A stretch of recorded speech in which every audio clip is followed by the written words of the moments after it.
everyone. Welcome to a late night edition special harness action from Columbus, Ohio on America's Day at the Races, brought to you in part by America's Best Racing. For the love of the race, visit americasbestracing.net. Today it is Ohio Super Night, the richest night in Ohio harness racing history, with $3.7 million on the line, including 2 Grand Circuit events, the Charlie Hill Memorial Trot with last year's Hamiltonian winner, Cool Papa Bell, and the Jim Ewart Memorial Pace with Charlie May looking to go back-to-back in that race. Greg Wolf alongside Paul Verderosa.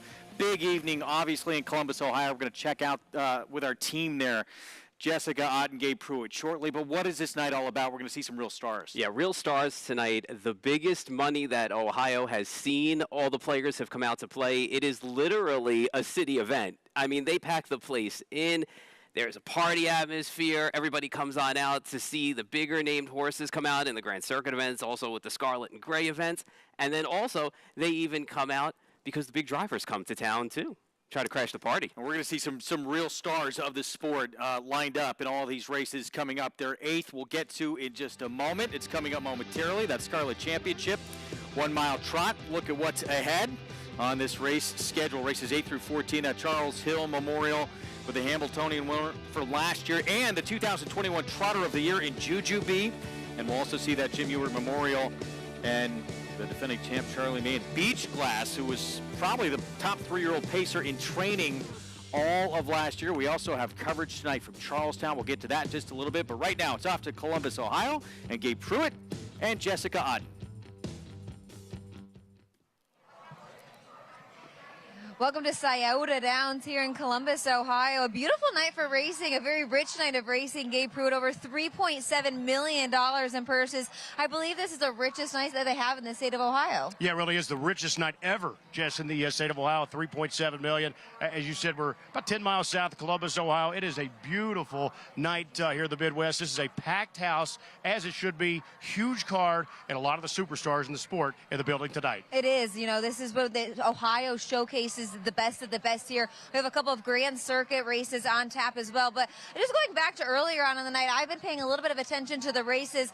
And, you know, the track's not really playing any which way. I think it's playing very fair. We've seen a couple of outside posts win, a couple of favorites, a couple of long shots. Sam Widger went gate to wire from an outside post paying $60-something. So I think we're in for a real treat the rest of the night. There's no question about that. For anyone that is unfamiliar out there with the racing style in Ohio, I think guns blazing would sum it up. These guys aren't patient. They don't sit and wait around.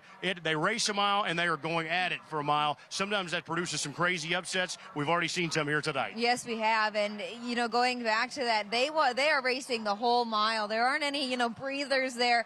My sister was talking earlier on in the night. They are going for all this money, and they aren't going to leave any left on the table. No, that's exactly right. Every race on the card tonight, 6 figures and above. So this is the night here at Scioto Downs. They get to host it once every 3 years. So this is the showcase night with a brand new grandstand and a lively crowd. Yes, and this is what they work for all summer long. They race in those legs of the Sire Stakes action, and they make it to the Scarlet and Gray finals here at Scioto Downs. A great night of racing on tap. We're so happy we get to cover it with you guys. We'll send it back to Greg. Jessica, Gabe, thank you. Look forward to it. We're going to get into action here in just a couple of minutes. Here's what's ahead, presented by Claiborne Farm, that Charlie Hill Memorial and that Jim Ewart Memorial. 2 Grand Circuit races, fast conditions there at Scioto Downs, and then Charlestown. They are listed as muddy, as we're bringing your races 3 through 8 on their card ahead. They have a maiden claiming event to kick things off, and the third of pick 5 starts in race number 4. On the coverage from Charlestown. You can play it all by getting started with Naira Bets. There's the offer, that $200 deposit match, new customer bonus.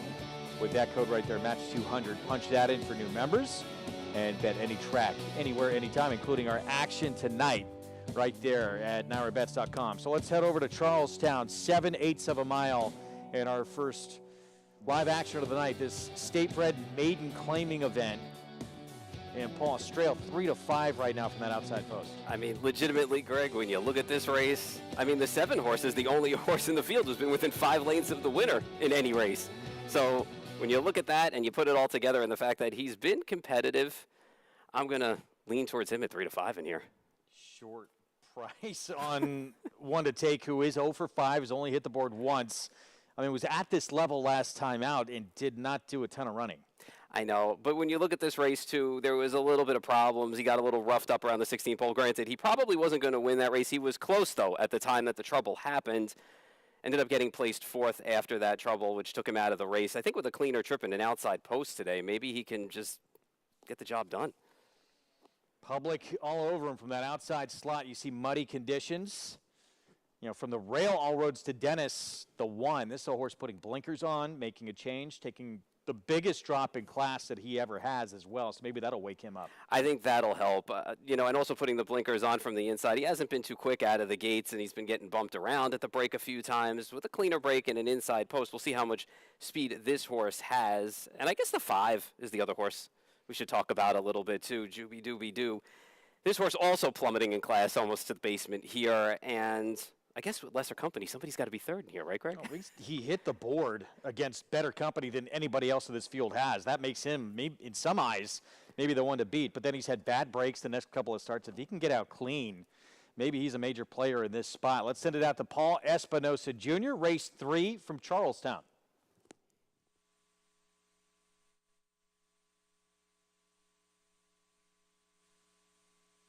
Another one of the grays, Real Rick. We've already got Jooby Dooby Doo is in the gate. And we'll go here with Worm.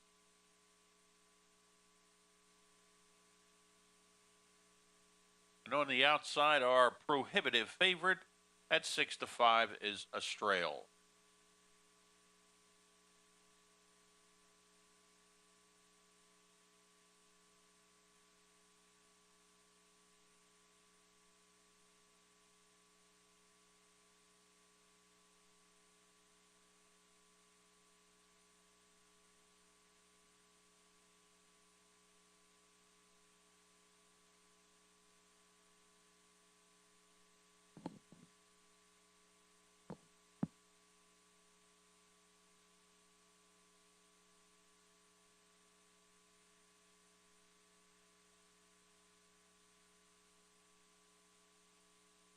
And they're all in line.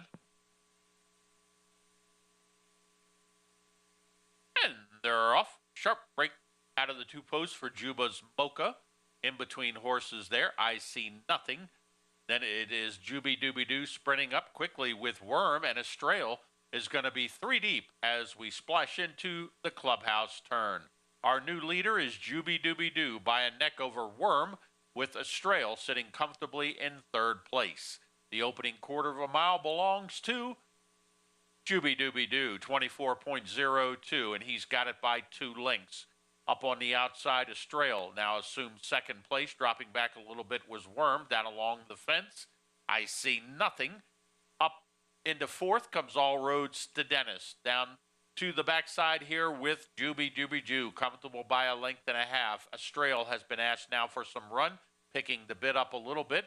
Here comes one of our grays into contention on the way outside. That's Juba's Mocha, and it is Jooby Dooby Doo, still 48.84, and he's got a good run and still going. He's got it by a length. Juba's Mocha 2nd. Astrail seems to have flattened out, and it's coming to the top of the stretch, and Jooby Dooby Doo takes over under Apprentice Axel Concepcion. He has it by 2. Astrail needs to get off that rail, and it's still Jooby Dooby Doo. Jooby Dooby Doo is pulling clear now. He relished the off-going, and he's going to gallop here by 3. Minor upset here, this 3rd from Charlestown. Jooby Dooby Doo, better break, and this time able to break his maiden in his 4th career start. Yeah, Axel Concepcion put the horse on the front end, and tonight he forgot to stop. Wired the field, did it well, too. Open lanes, no real excuse for your runner up in there. The heavy favorite just seemed to not want to get off that rail until late for Astrail and just flattened out. So Jooby Dooby Doo, the 5, wins the 3rd at Charlestown. Meanwhile, Scioto down, Scarlet Championship, 3-year-old colt trot worth $300,000. And Jet Hill coming off the best in the field, a 151 and 4 mile dominant last time out. Let's send it out to Jessica and Gabe for more. This will be the first of the Scarlet Championship races that we cover. A purse of $300,000, a full field of 9 going behind the gate here, Gabe. And we flip-flopped our top 2 choices, which I think that the 2 horses to beat in this race. Of course, I'm talking about the 2 horses that are vying for favoritism, the 6 John Dutton and the 7 Jet Hill. We'll start with Jet Hill. I liked this guy going into that Pocono race in the Beal, but he never looked comfortable behind the gate and unfortunately made a break, but bounced back super in that final leg of the Sire Stakes. Yeah, he really did, and it's sort of a tale of two worlds, Jess. Really going to be a jump ball to see who ends up as the favorite in this upcoming race.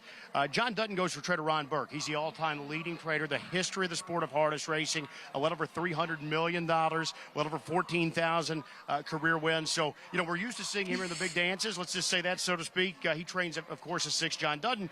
The 7 Jet Hill, who actually could end up as the favorite here, he comes to the barn of Edward Miller, who's based here in Ohio as well. Limited starters, I think just a handful of horses in the barn. So really a story of 2 operations, and they're going to meet here with a lot of money on the line. They are, and they both seem like 2 horses that are very versatile. 2 colts that have plenty of gate speed, but 2 horses that can come from off the pace. And in big money races like this, I think it is the perfect tool to have, because sometimes it's guns ablaze into that first quarter, and you don't want to be the one on the front end cutting those fractions. You want to be the one letting that dust settle. Yeah, the big thing is, you know, when you've got 2 horses that seem to stand out, let's say, so to speak, in the field, you don't want to get the other one, let him have the jump on you. Right. So you really want to try to stay as close as you can to your main rival. So it's going to be quite the chess match off the gate tonight.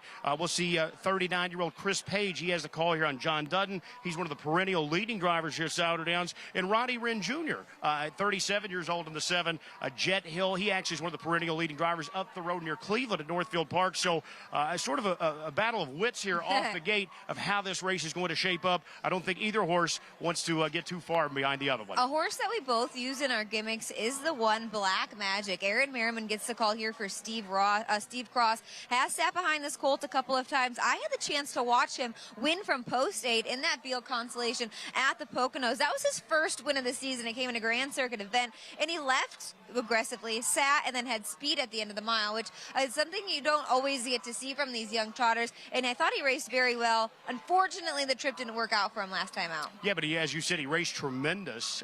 And, you know, he's going to be the sort of the sleeper play it here. If anything is, if we get a duel, so to speak, between those 2 favorites, Black Magic starting from post 1 has every right to be right there in this contest. Aaron Merriman, the Iron Man of the sport. Yeah. He's driving the 1 Black Magic. This guy keeps an insane schedule. He'll drive 2 cards in the same day. He'll drive 15 races near the Meadows. He'll come back for a night card and drive 15 races near Cleveland. He's 45 years old. He's on pace to be the sport's all-time leading driver. If he keeps this pace up, he just recently picked up his 15,000th career win, Jess. And I know for 300,000 on the line tonight, he'd like to tack on another. Yeah, you would. And speaking of that, Cole, he was knocking on the door before that Beal Constellation win there. Again, didn't really work out last time out, but I think he is the sleeper in here. You're getting at a good price at 6-1. Gabe and I both like the 6 and the 7, John Dutton and Jet Hill to separate from the rest of the field. We'll send it back to Greg. Gabe, Jessica, thank you. It seems, Paul, like it is those 2, the 6 John Dutton, the 7 Jet Hill. Did you see it the same way? John Dutton, the 6 horse, was in charge most of the year when it comes to this Sire Stakes and the 3-year-old trotters. But Jet Hill's actually caught up in a big way. And you have to keep in mind that even though Jet Hill broke in that Beal final, he came back 6 days later. He set a new track record for 3-year-old trotters, by the way, with that 151-4 performance last time out.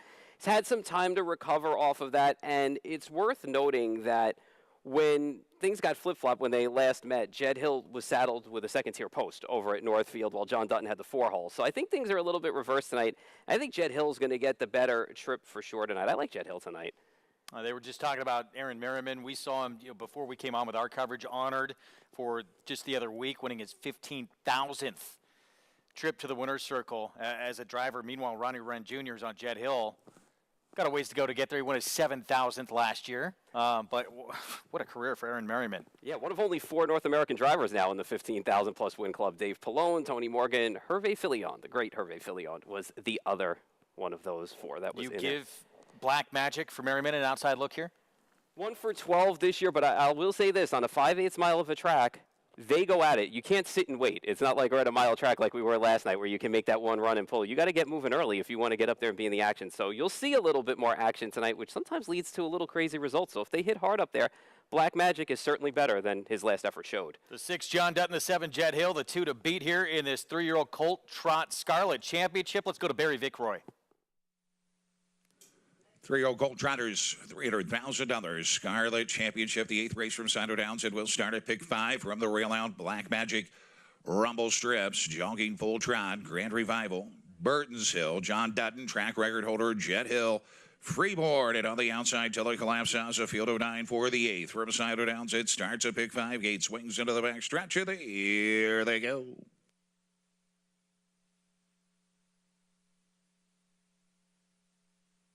There, Avid trotting fire down for the lead. Black Magic, a good start from the rail. Jogging Full Trot to his outside center of the track. Floating away is John Dutton to the inside. Rumble Strips is there 4th. Taking back, tucking in 5th is Grand Revival on the outside. Jet Hill is 6th as they make their way around the turn. Rumble Strips has gone off stride. He'll be taken inside the pylons. Further back in 7th is Burton's Hill, followed by Freeborn. The trailer at this point is Till I Collapse Oz. They make their way towards and past the opening quarter, clocking 27-2, and it's Black Magic front stepping for Aaron Barabin. Here comes John Dutton, early moving on the outside. He'll rush up for Page and look to take over to the inside 3rd, Jogging Full Trot. Grand Revival is there 4th. Jet Hill is 5th. Next in line is Burton's Hill. He's waiting on the cover of Jet Hill. To the inside is Freeborn. Then it is Till I Collapse Oz of the trailer following the miscue is Rumble Strips. They circle the clubhouse, started march towards the half, and Page now has the lead with John Dutton. He'll tap the brakes and control the tempo. Black Magic is all over his helmet from the pocket. And first up, here comes Grand Revival at 24-1. Chris Page took a peek to the outside, probably not who he expected. Off stride went Burton's Hill. Second over on the outside is Jet Hill. He is well placed for Ronnie Wren Jr. and moving up. The half was 56-2. Just 29 flat in that second split onto 3/4. It's John Dutton. Heavy pressure from Grand Revival. He's right there. They're on even terms as they trot towards and past 3/4. Jet Hill is a length back on the outside. Inside, it's Black Magic from the pocket. He's 4th. Racing in 5th is Jogging Full Trot. 3/4, 124-4. 28-2 backside. Short lead for the long shot. Grand Revival on the outside looking to spring the big upset. John Dutton digging back in along the inside. Jet Hill still looking for more to the inside. Black Magic into the passing lane. It's the long shot. Grand Revival with the lead. Jet Hill coming with late trot. Grand Revival scores the upset in the Scarlet Championship. 153-1. Grand Revival with the upset score. So much for this being about just John Dutton and Jet Hill. I know, and Grand Revival was a horse that ran just fine 2 starts back, and last week I couldn't figure out why he ran so bad on the drop down. But I did find out that he's a horse that's very touch sensitive. So the minute you push that button, he flies for a short time. And boy, he took it to John Dutton heading around that far turn down that backside. And he had enough to hold them off. I mean, 2 starts back, he ran just fine. Tonight he put it all together, got all the big money when it counted. Jet Hill made a late run, but not enough to get to Grand Revival. Brett Miller in the bike for trainer Steve Carter. And this one now 6 for 12 this year. Yeah, Super Brett flexing his muscles there, getting the job done. Jet Hill ran a good race, just was a little too far back to catch the winner. Brett Miller, the little celebration right before he crosses the wire, as he should, with his $300,000 mile trot win. It's Grand Revival upset score to kick off our action here on Ohio Super Night from Scioto Downs. We'll be back right after this on our FS2 coverage.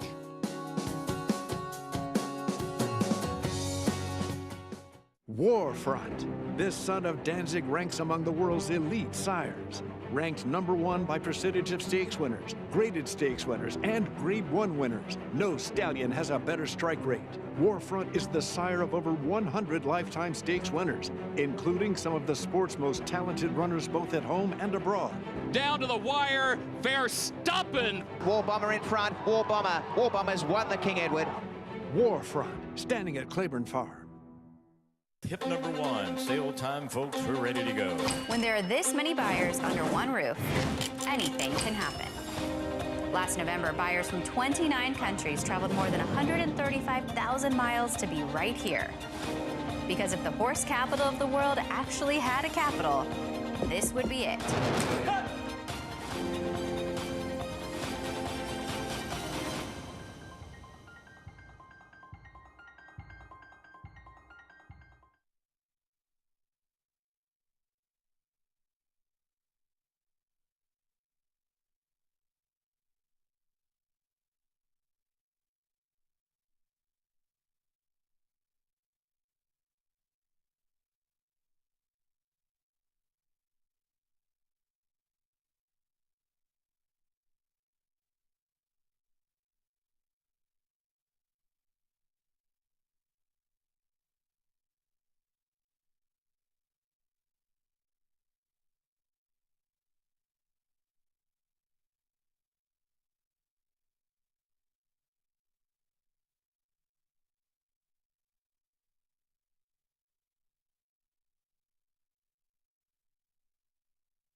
DeMarchelier, he's the only son of Dubawi that stands in North America, and he's been well received, and he continues to get plenty of mares and support from his from breeders.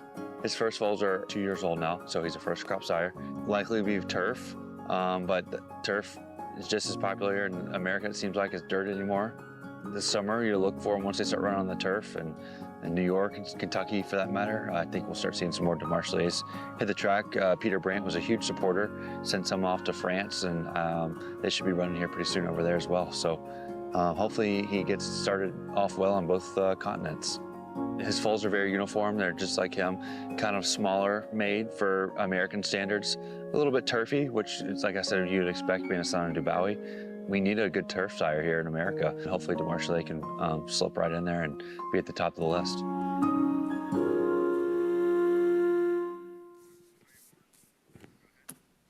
Back with you on our FS2 coverage of Ohio Super Night. Program brought to you in part by legendary Claiborne Farm. 100 years of doing the usual unusually well. We're going to have more on a Claiborne Stallion. Just picked up the first Grade 1 winner.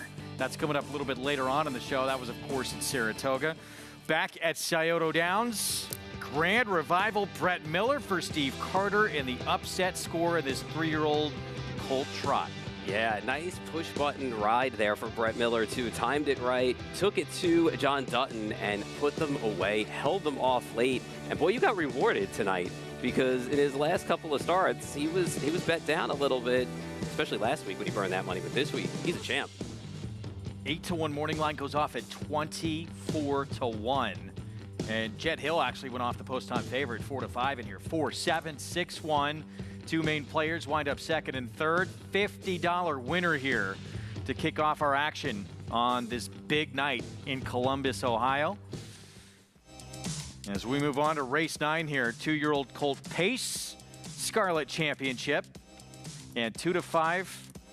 Rose Run Zane. We'll dig in deeper to this one in just a moment. Let's head back to Scioto right now with the driver who just took that 3-year-old colt trot with Jessica.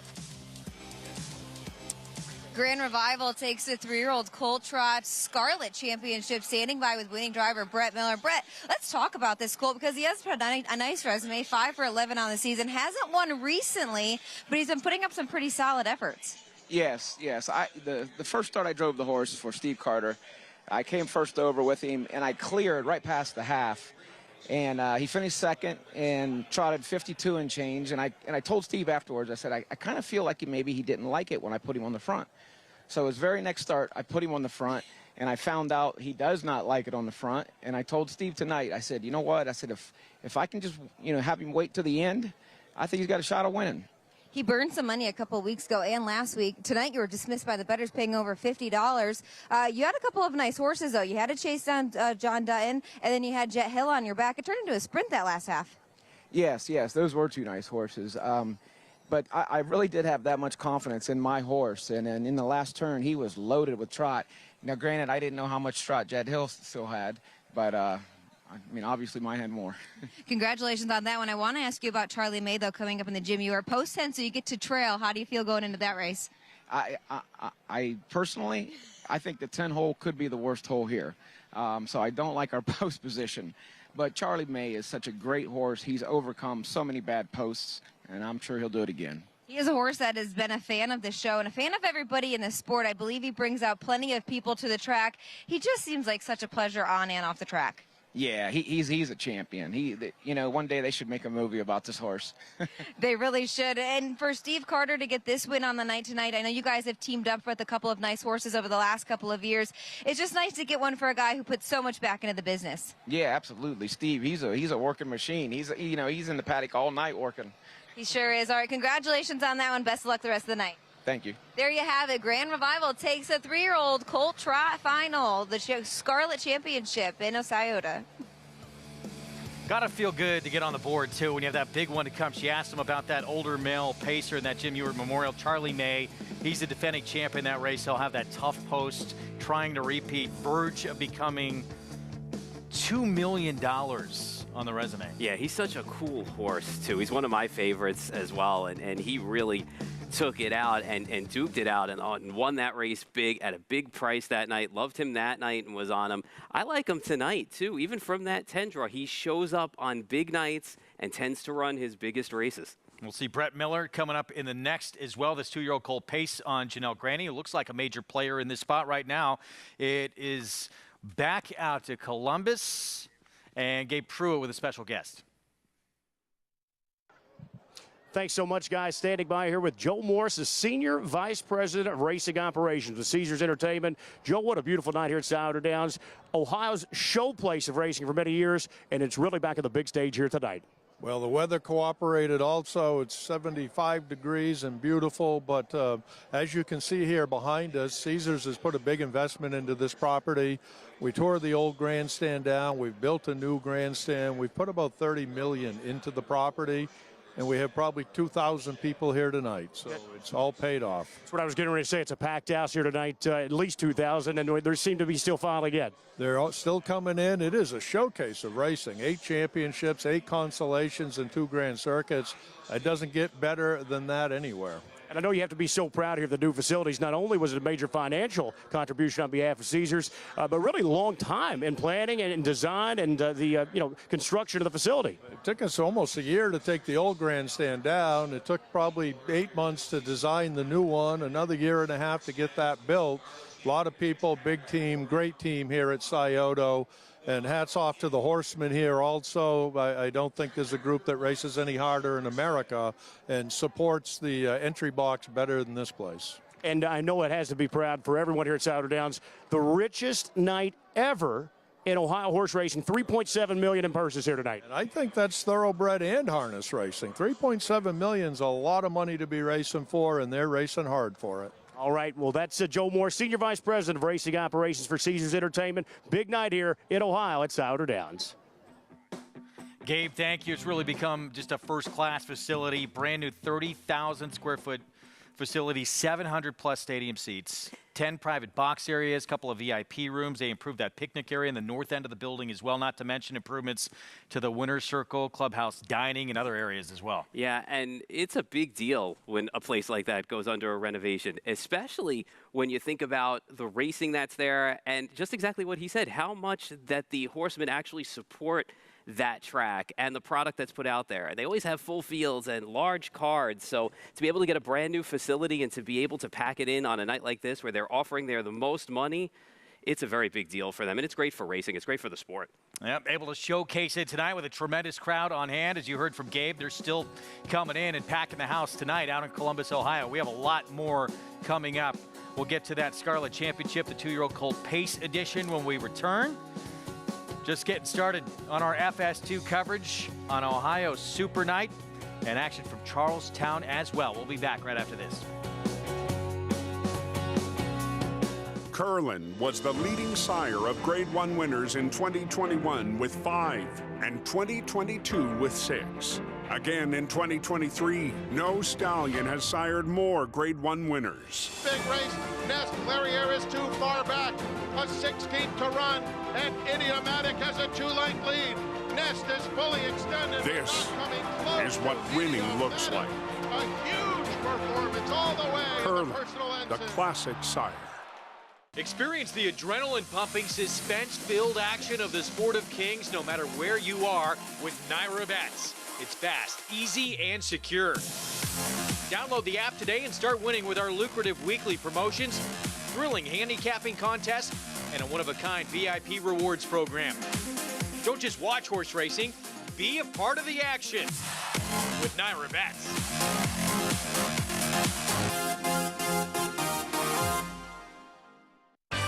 Ever dream of owning your own racehorse? How would you like to get in the winner's circle? With the #1 harness racing partnership in the U.S., VIP Stable. There's nothing like the thrill of your horse coming down the stretch. To find out more, call VIP Stable at 877-VIP-WIN-1 or visit us on the web at www.vipstable.com. Turning horse racing fans into racehorse owners. Be a winner. Just 1 year after expanding their global footprint to Kentucky in 2013, Liliana Solari and Carlos Heller's Don Alberto purchased the dam of leading Eclipse candidate Arcangelo, who captured the Belmont and Travers Stakes against the best of his generation. This September at Keeneland, we are proud to offer 50 outstanding yearlings by the world's leading stallions, hailing from some of the best pedigrees in the stud book today. Don Alberto at Keeneland. Back with you on our FS2 coverage of Ohio Super Night from Columbus, brought to you in part by Naira Bets, where you can bet all the action.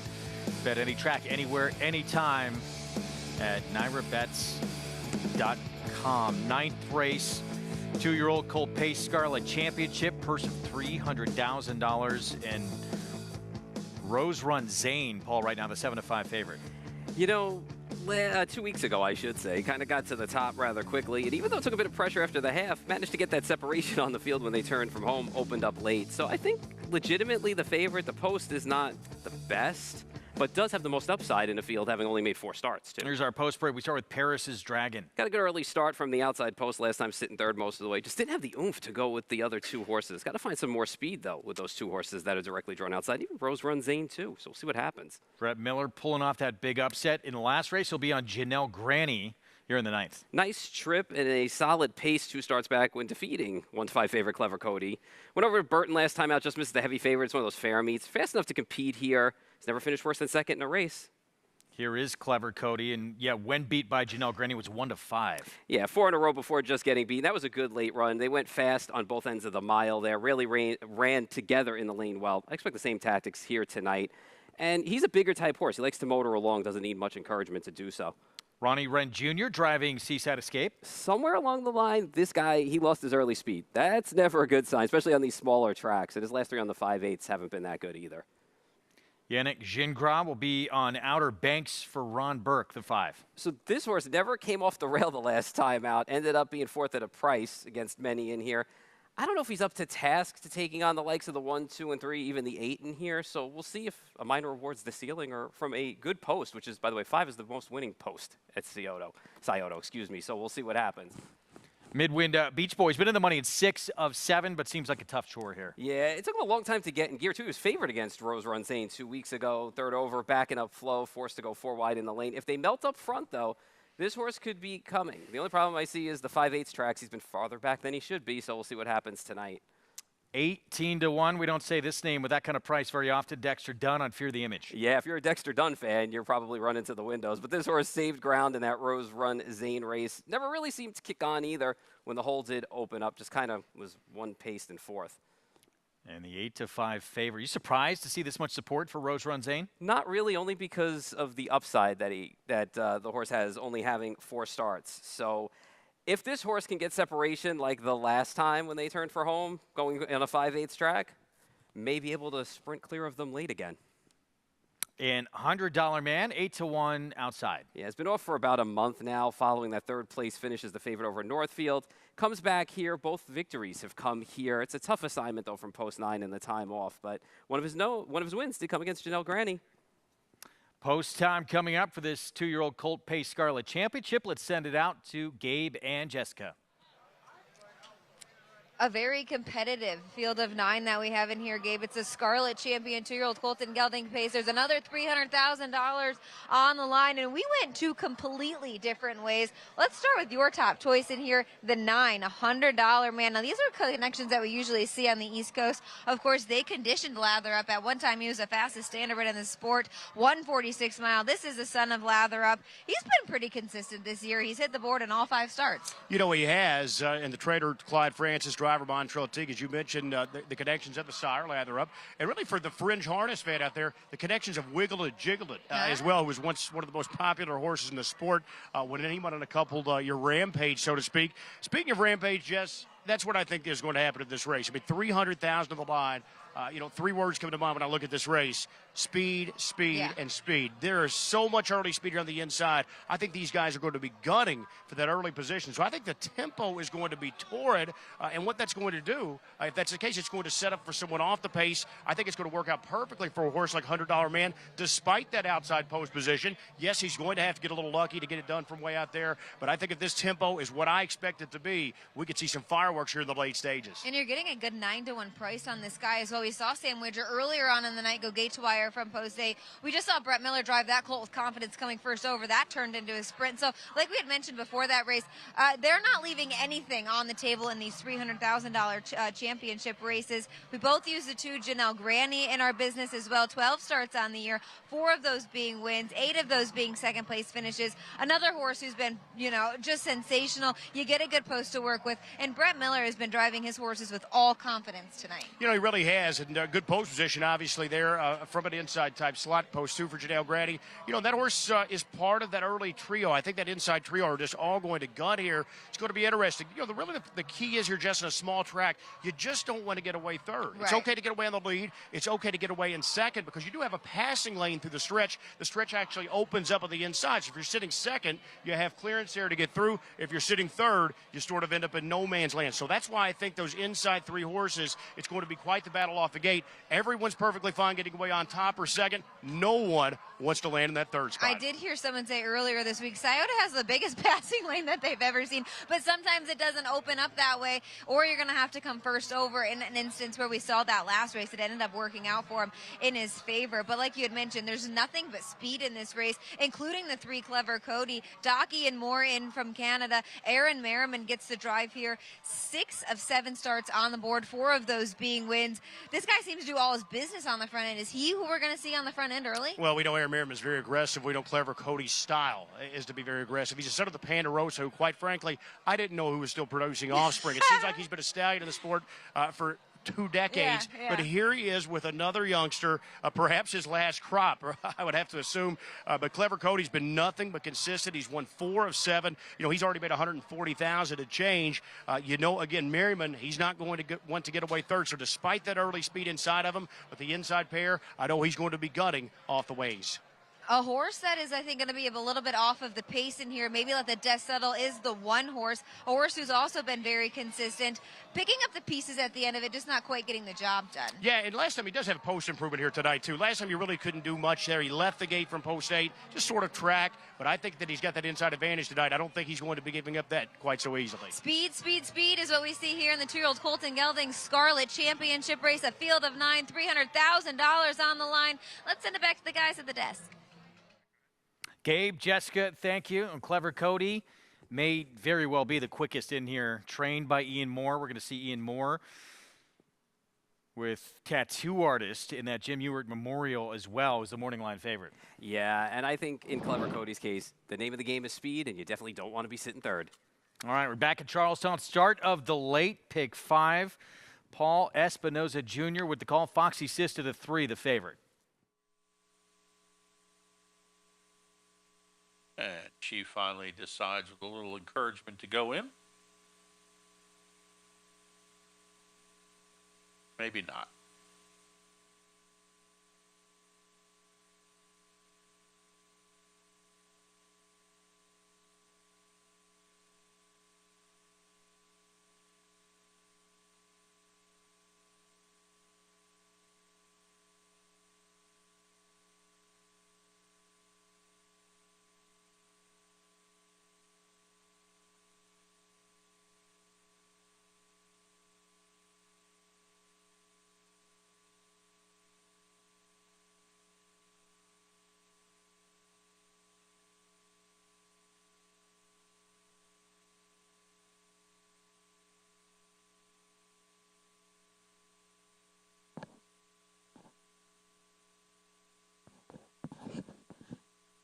And we finally got the 6 in.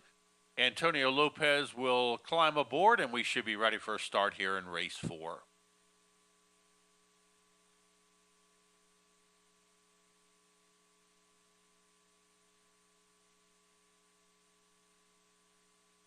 And they're off. Good start. Down along the inside, Marina Grande broke quickly and will assume the early lead. Juba's Parade came out strong. She's up on the bit early, sitting in second. Foxy Sista is going to be in the garden spot in third. Strong-Willed is fourth. Down along the fence, No Denying Menace, and X-Rated trails early. They go into that clubhouse turn. Very comfortable out on the lead is Marina Grande in 23.84. On the outside, Juba's Parade got a stout hold on her, and she's just running with those ears going back and forth. In between horses, Foxy Sista needs a little racing room. A break of 5 to No Denying Menace. Another link to Strong-Willed and X-Rated. Down the backside, it is Marina Grande. She's been there all the way, but now Juba's Parade wants to pick up the pace as they go in 47.72. The gray on the outside and the dark bay on the inside, and here comes Foxy Sista. She's let out a notch. She's moving towards those leaders. It's Juba's Parade now by a half. On the outside is Foxy Sista. They're at the top of the stretch. That means they're an eighth of a mile from home, and they got to get Juba's Parade. She's opened up by a length. Foxy Sista is second. Juba's Parade now starts to assert herself. And Juba, the daughter of Juba, Juba's Parade, widened it to 3 lengths over Foxy Sista. Championship race 9 from Scioto Downs. Start of a pick 3. Gate swings into the back stretch. Here they go.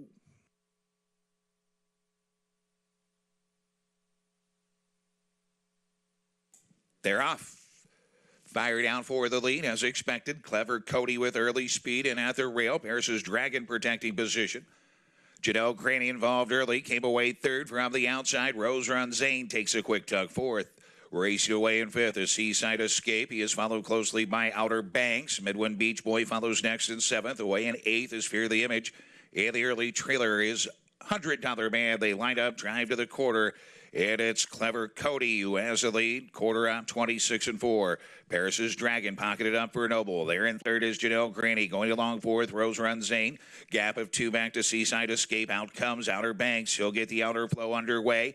Next is Stablemate Midwind Beach Boy 7th. Racing in 8th. Fear the Image. $100 Man is the trailer. Circle the clubhouse turn, though. March on to the half. And Clever Cody Merriman will set up shop up top. And he'll dictate the tempo as they make their way past the half from the pocket. Paris's Dragon. Here comes Rose Run Zane. Right back out first up from third. Half 55 and 4. 29 flat. Second panel 4. Clever Cody. They start down the back stretch. Now second on the outside. Rose Run Zane. Paris's Dragon is gapped slightly from the pocket, but he is closing the gap to the inside. Janelle Graney is locked in. Second over, racing in fifth is Outer Banks. He is followed by Midwind Beach Boy 6. Seaside Escape to the inside. He's still working to close the gap. Stacked up with excess cover from eighth is Fear the Image. And the trailer is $100 Man who continues to save ground. 123 and 1 for 3/4. 27 and 2 backside. It's still Clever Cody by a length. Rose Run Zane on the outside. Back of the pack. Seaside Escape went off stride from the pocket. Paris's Dragon has had the trip. Janelle Graney will need luck from here. They're off the turn on their way home. Clever Cody trying to go all the way. Passing lane. Paris's Dragon too deep in the passing lane. Janelle Graney. It's Clever Cody. Paris's Dragon digging into the inside. They won't catch Clever Cody. He'll take the Scarlet Championship in 1:51 and 1. Strong final time, Clever Cody. A tough customer here on the front end when Aaron Merriman put him there. Yeah, Aaron Merriman took no prisoners. Knew this horse's game, of course, and we all knew it was speed. Went out there and cleared. Made the lead pretty quickly, 26-4, 55-4 to the half. Got a little bit of a breather. Rose Run Zane got the worst of it. Sitting fourth, had to come first over and go a long way. And then from the inside, Paris's Dragon sat that pocket trip under Noble. Just couldn't seem to get there to your winner. Clever Cody traveled like a winner pretty much the entire mile. So Clever Cody, what a year he is putting together now. 5 wins from 8 starts and quickly erases that loss after that win streak came to an end. Yeah, I mean, you could just make a case that last week, I mean, he did what he normally does. He got out to the front eventually. He just got ran down by a horse in Janelle Graney last week who performed really well. And Janelle Graney ran third, too deep in the passing lane. He was in the bad spot, being third, going around. Ian Moore, Aaron Merriman, Clever Cody. Now 5 wins, 8 career starts to take this 2-year-old colt pace Scarlet Championship. Our coverage from Scioto Downs continues right after this. Some of the top horses in the sport are born and raised in Pennsylvania. It's really the world capital of standardbred breeding. Breeders from other states locate in Pennsylvania. It's not a hard sell. I mean, we have a whole mess of clients that send us horses to take advantage of the program. The racing opportunities have been, continue to be, and into the future are very strong here. This is where the top stallions are. A lot of the top mares are here in Pennsylvania. It's perfect.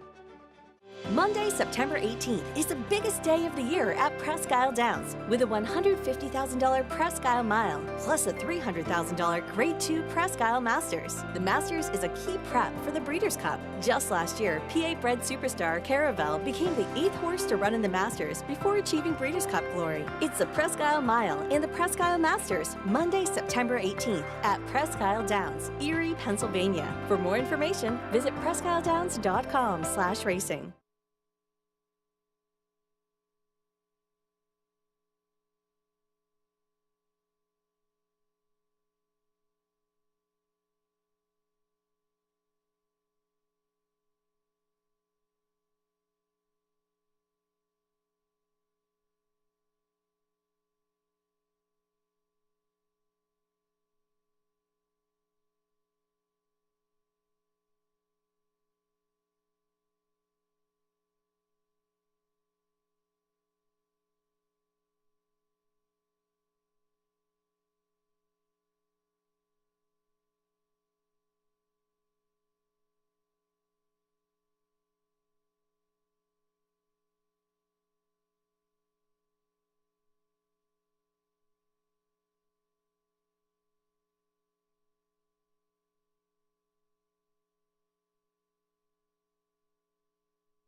Back with you on our coverage here on FS2 of Ohio Super Night from Columbus and Scioto Downs. Our program brought to you in part by America's Best Racing. For the love of the race, visit americasbestracing.net. Today, Clever Cody comes up with the goods with Aaron Merriman in the bike in the 2-year-old Colt Pace Scarlet Championship and would not be denied. Yeah, aggressive wire-to-wire drive here by Merriman. He adds to that $15,000 total, $15,000 win total as he marches to try to become the winningest driver of all time. $5 for the win goes off as a 3-2 favorite. Let's go to Jessica. Clever Cody takes the 2-year-old Colt Pace Scarlet Championship, standing by with winning driver Aaron Merriman. Aaron, this colt just has seemed to be so strong all season long. Just talk about the progression. Really, I drove him his first start after Ronnie. I drove him a couple starts. Ronnie said, you know, like he's a really nice colt, and he's kind of got him in a couple bad spots, and he had prior commitments and got me the drive. He's kind of a, steady little guy, and he's not the easiest to drive, but he's just a very, very nice horse, very, very powerful. He seems very powerful. You started him up, you shut him down, you started him up again. I mean, you couldn't have had anything go any better on the front end. No, I really couldn't have. I didn't have to shut him down too much. Usually when you get him going like that, you don't want to stop him too much. The track's getting better tonight. He really, really showed it, and I'm very, very happy the way he performed. Jockey and Moore always has those horses ready to come, especially when that big money's on the line. Yeah, he does. He does very, very good. He's very sharp at his craft. I just really appreciate the work. Sponzano's coming up. You have to be excited about that one. Yeah, I am excited. Just hopefully everything goes well, just like it has all year. I don't really feel any pressure. It's just I just kind of take him race by race, and it's a regular race for me. But he's been a great horse all year, and today's not going to define him. And you just recently eclipsed 15,000 driving wins. That is quite the accomplishment. Yeah, I don't think I can count to 15,000, so it's really, really an accomplishment, but I can. But anyway, it is. I'll reflect on it one day, and I kind of took it as a regular day, but very, very happy for the accomplishment. It kind of shows how hard I work, and I've had success at it. Success. Nice job, and congratulations. Best of luck the rest of the way. Thank you very much, Jess. There you have it. Aaron Merriman, Clever Cody take the 2-year-old Colt and Gelding Pace Scarlet Championship. Back to you guys. Good for him. 15,000 plus, 20,000 the next benchmark, I would think. A big one coming up, and Jessica asked about it. Sponzano putting that perfect 5 for 5 mark on the line in our next race. Yeah, Aaron Merriman's got a lot of live drives coming up, and he's got one coming up here in the next race with the undefeated Sponzano. Even money owned in part by Tom Durkin, legendary track announcer here on the NYRA circuit. We're going to hear from Tom Durkin in just a little bit. Can Sponzano keep that perfect record intact? We'll hear again from Tom Durkin when we come back.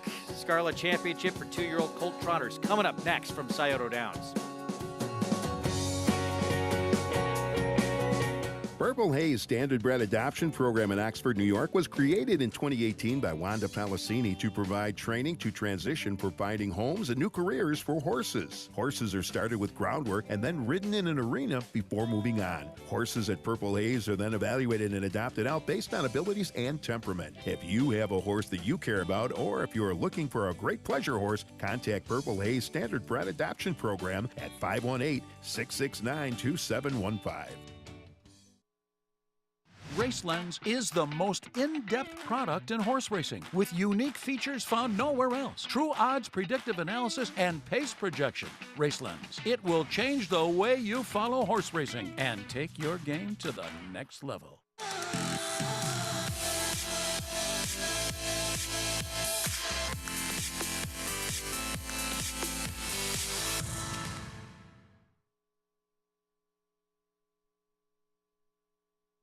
Become a member of the United States Trotting Association and take advantage of special benefits including pathway savings, member pricing on American Horse Council publications, and discounts on products and services, and so much more. USTrotting.com is where you'll find entries and results from all the racetracks and get behind-the-scenes stories as the USTA visits farms and stables before major races such as the Hambletonian, Little Brown Jug, and Breeders' Crown. It's easy to join. Fill out the new member form on our website or call our member services department at 877-800-USTA.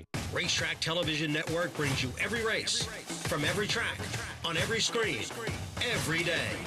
With monthly packages starting as low as $5, RTN gives you great value and access to more live HD streaming and race replays than anyone. Visit RTN.tv today to sign up and watch on almost any device, including Roku and Amazon Fire. RTN has packages that start at $5 per month.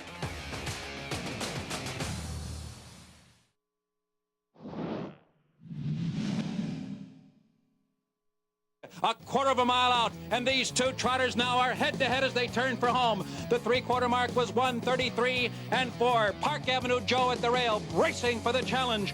Probe attacks on the outside, and neither of these brave trotters giving way. They are full tilt down the stretch, an eighth of a mile out. Park Avenue Joe digging in gamely. Probe pokes ahead in front. Probe on the outside. Park Avenue Joe comes roaring back. A relentless drive to the wire. Park Avenue Joe. Probe. Here's the finish.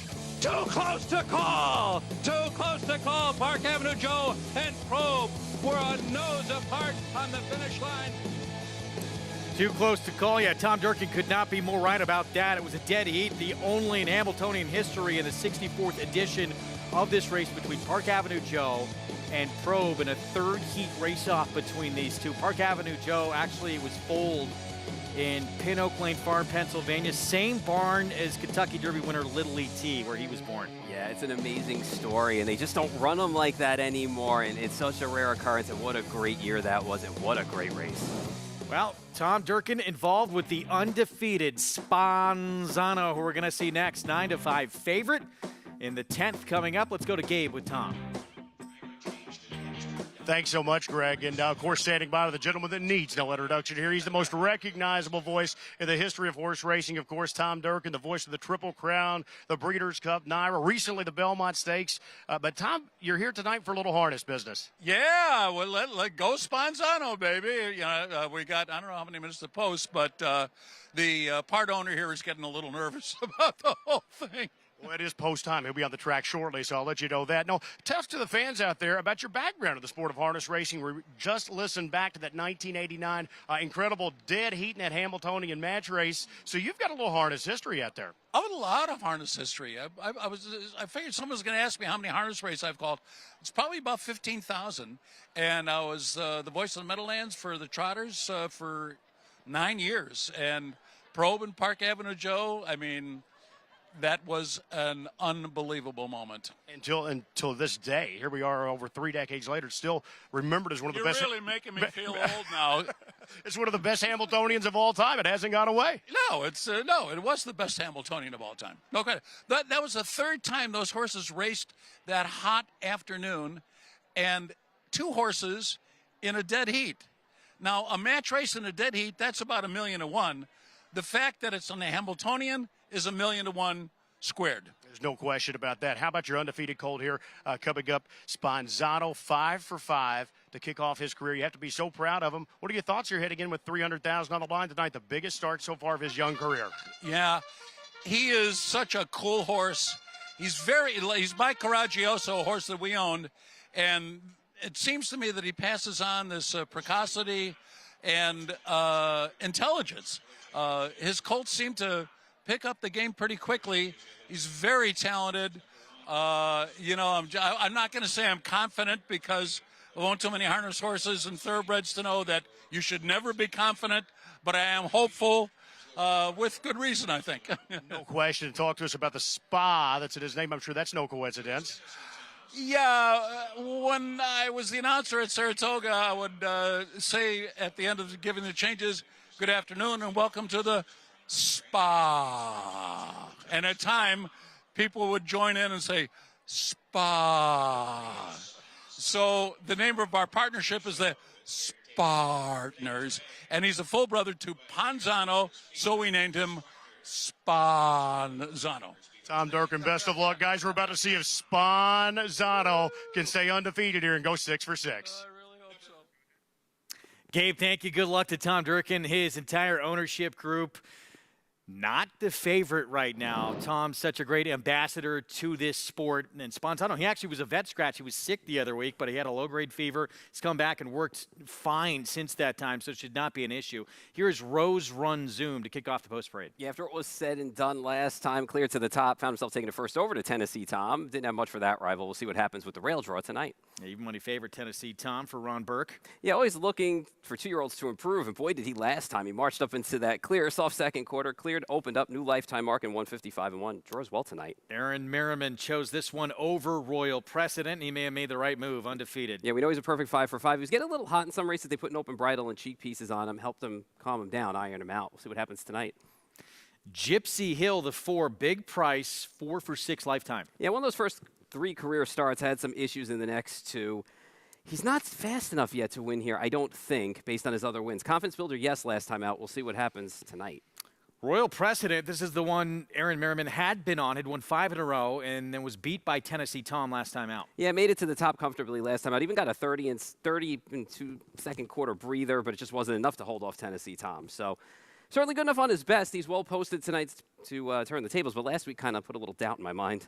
Big price with Commander Tom, Brett Miller in the bike. Yeah, he's had some trouble in his few starts and found himself coming first or second or third over. He lacks early speed, which isn't a recipe for success against some of these and on the shorter tracks. Stablemate to Sponzano. Here is E-Pass with Trevor Smith driving. Had a moment or two where he finished in the money, and you're thinking he was going to turn that corner, especially since he put up some 156s. You would think there'd be some improvement. It just hasn't happened yet, and he's 0 for 6 on the year. And some very big numbers on the outside here with Devil Hill. Dan Noble driving for Clarence Folk. Got away with easy fractions on the front end as the favorite last time out. New lifetime mark in 157-3 was the first win, too. There's been some early speed in the last 2 moving forward. Got to get much faster, though, to compete against these, especially the back end of the mile. If nothing else, maybe at least can be a little bit forward in this race. And then TT's Magnum Force from that outside post. A few breaks on his card, which nobody likes to see. Would be a surprise in here. 0 for 6 this year in 2023.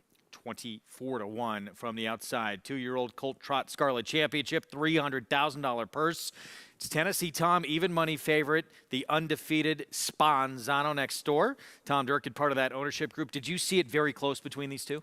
I think if you're looking at Tennessee Tom, you're basically looking at that lifetime mark. Marched up last time out, was clear and did very well for opening up that score last weekend. When you look at a horse like Spanzano, I'm just wondering if people are a little taken aback by the 6 scratch. I mean, we know he had the low-grade fever, as you mentioned, and he's too good of a horse to risk racing, even if there's the slightest little bit of problems or a hint of problems. So they did the smart thing. They scratched him there. And like I said before, he's the type of horse that gets a little bit hot. They put the open bridle, the cheek pieces on, calm him down a little bit, iron that out. He should be tight tonight.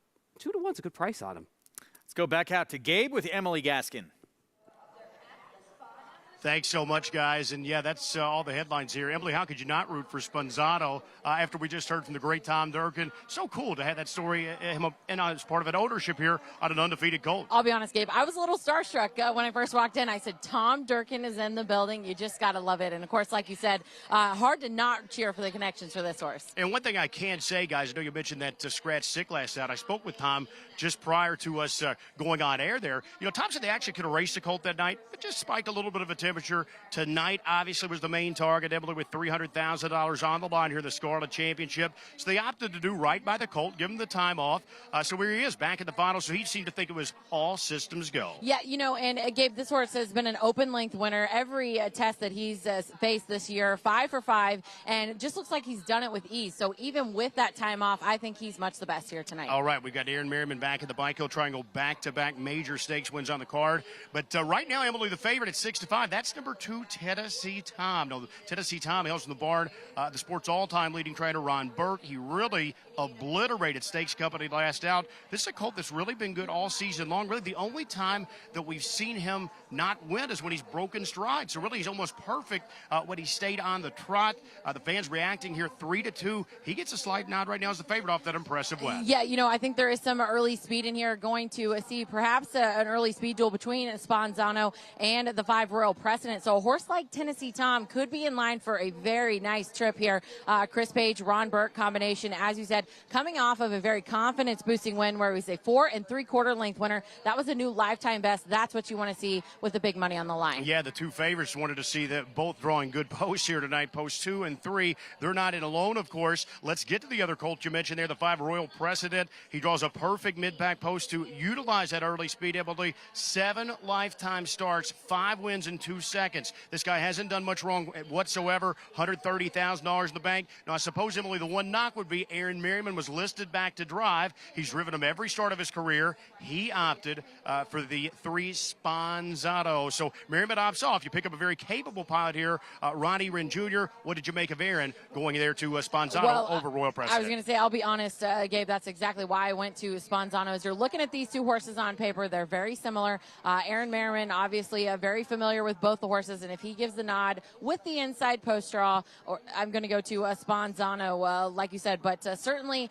not any knock picking up Ronnie Wren Jr. Yeah, and there's going to be a lot of interesting decisions to be made able to off the gate here.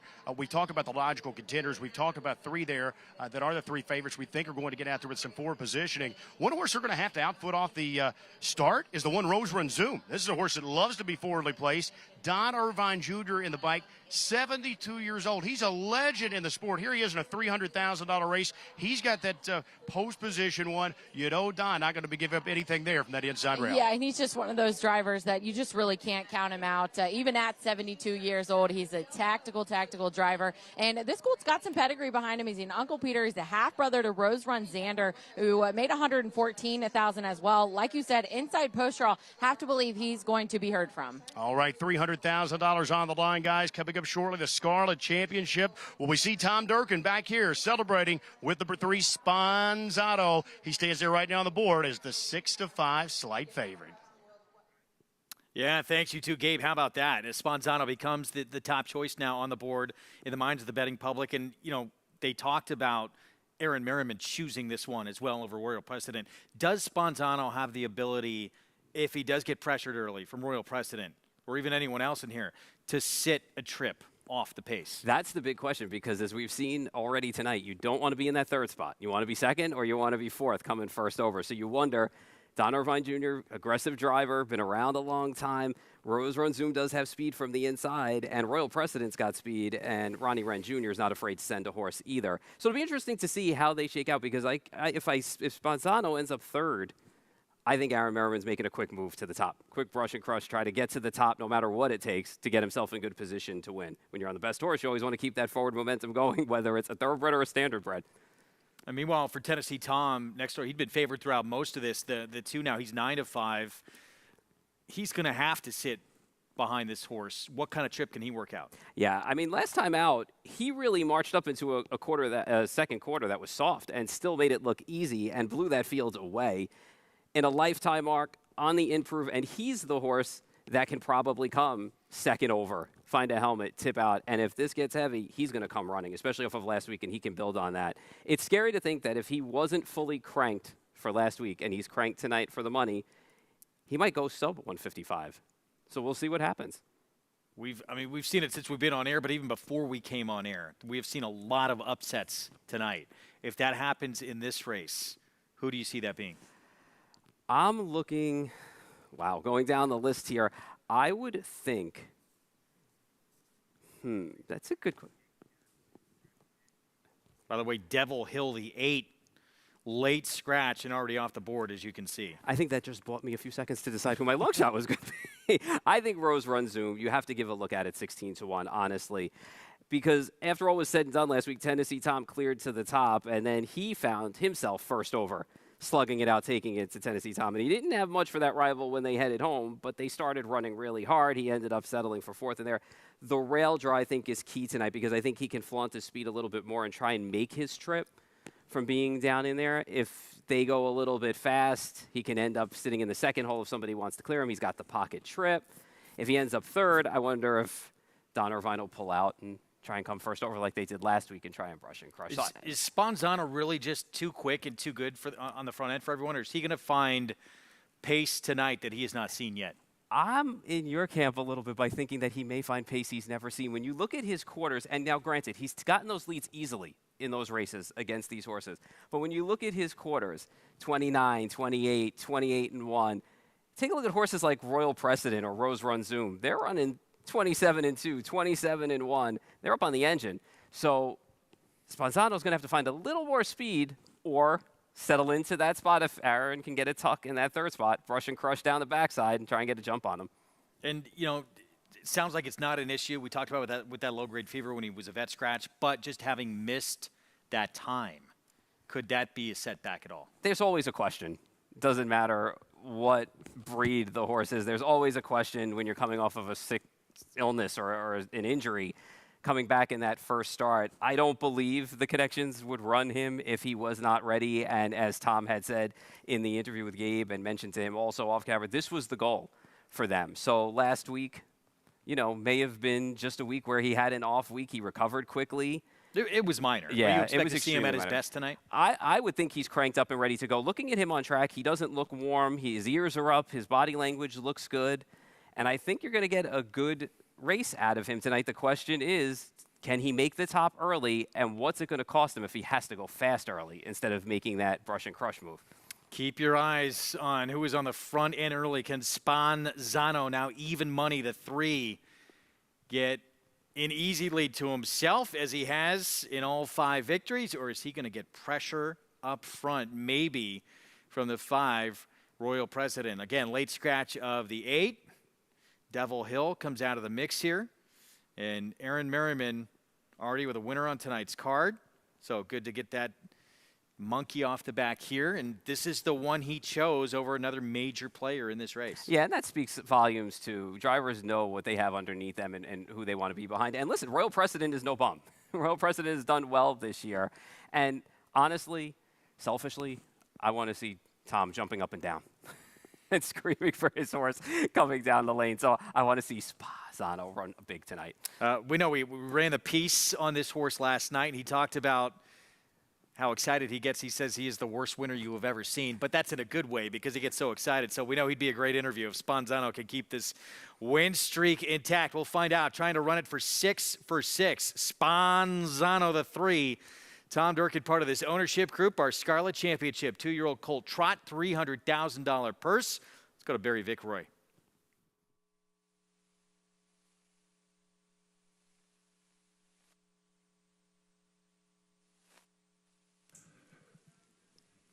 Two-year-old colt trotters for the $300,000 Scarlet Championship from the Rail Out Rose Run Zoom. Tennessee Tom, Sponzano, Gypsy Hill, Royal Precedent, Commander Tom, E-Pass it on the outside. TT's Magnum Force, now a field of 8 for the 10th from Saturdowns.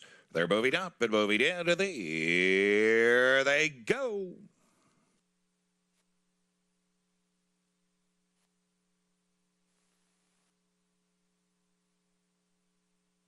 They're off.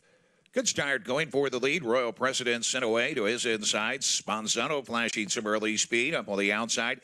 E-Pass left aggressively for Trevor Smith as they bank into the turn. Away and forth is Rose Run Zoom. They're under tight lines early. Tennessee Tom races 5th. 6 as they circle the turn is Gypsy Hill, followed by Commander Tom. In the early trailer is TT's Magnum Force. On over to the quarter, they'll go. Royal Precedent with the early lead. Here comes Sponzano on the outside looking to take over. Quarter, moderate early tempo, 28-3. Racing in third is the 43-1 long shot. E-Pass, 2 back. Rose Run Zoom is gapping 4th. Racing in 5th. Tennessee Tom Page peeking to the outside. Gypsy Hill is next, starting to move from the back. TT's Magnum Force, and now the trailer is Commander Tom. Around the clubhouse turn on over to the half, and Sponzano has got the lead. The even money favorite fronts the field through a half of a 57-1, 28-3, back-to-back quarters to open up. They start down the back stretch. Under whip tap urging, Royal Precedent is gapped away from the pocket. Here comes Tennessee Tom. Out and moving for Page, and he is rushing up after the leader, Sponzano. Out come the plugs, but Tennessee Tom rushes right by. He'll cross over and clear to the top, so Sponzano will have to try to re-rally as the pocket sitter now.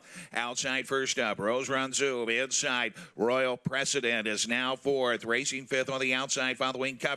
E-Pass came to the outside. Inside saving ground, Gypsy Hill. That it is TT's Magnum Force and trailer Commander Tom. 3/4, 126-1. 29 flat backside. It's Tennessee Tom with the lead. Sponzano with 2 to make up as they swing into the stretch. Center of the track, E-Pass digging in. Rose Run Zoom flattening out. It's Tennessee Tom opening up. Confident hand drive. Tennessee Tom takes the Scarlet Championship by about 3.5 on the line at 155-1.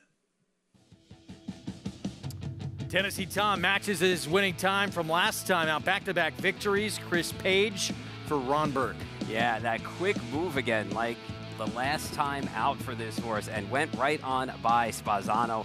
And Aaron Merriman heard him coming. He popped the plugs on the backside on Sponzano, but Tennessee Tom was just too much with that move. Got some separation again, just like he did last time, and tied that lifetime mark. That was a nice effort. This is a nice horse on the improve for Ron Burke, winning his trainer. Went by Sponzano pretty easily in here. First defeat for Sponzano. Winds up the runner-up. We go to Charlestown. 5th race coming up. Start of the late pick 4. Let's go to Paul Espinoza Jr.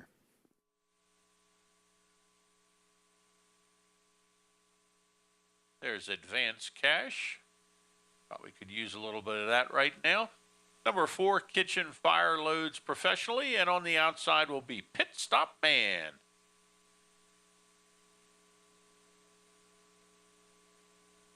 All in line.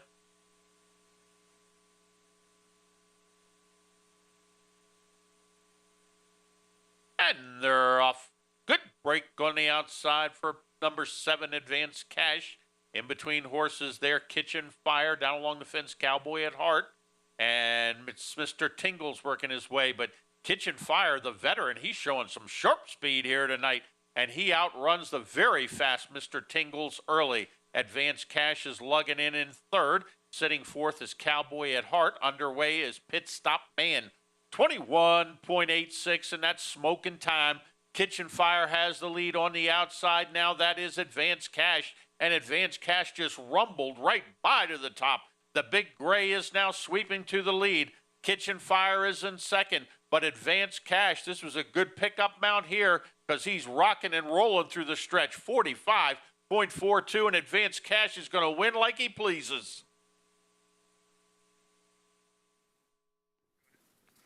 Had a big effort off a short layoff, a 3-length lead, and got run down late in the stretch. Advanced Cash, second off the short layoff. He does not stop his time. Yeah, and I like the cutback for this horse that he took tonight as well. And I thought that he ran well 2 starts back before the layoff, and then came back last time out and just got a little flat late. But tonight on the cutback, had some pace to run into and made it look easy.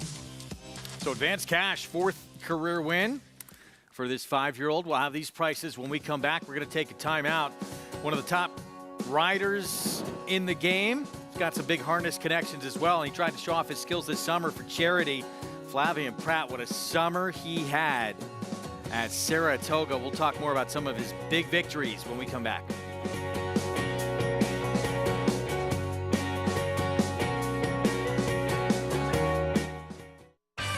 Ever dream of owning your own racehorse? How would you like to get in the winner's circle with the #1 harness racing partnership in the U.S., VIP Stable? There's nothing like the thrill of your horse coming down the stretch. To find out more, call VIP Stable at 877-VIP-WIN-1 or visit us on the web at www.vipstable.com. Turning horse racing fans into racehorse owners. Be a winner. Want to know a secret? The Massachusetts Breeding Program pays huge bonuses for finishing 1st, 2nd, or 3rd at any racetrack in the country. You didn't know that, did you? Massbreds get paid up to an additional 25% of their purse earnings for the owner, and breeder, and stallion owner, and developer. It's the best kept secret in racing, till now. Tell all your friends, and to learn more, visit massbreds.com.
Back on our FS2 coverage of Ohio Super Night. It's brought to you in part by the Standardbred Breeders Association of Pennsylvania.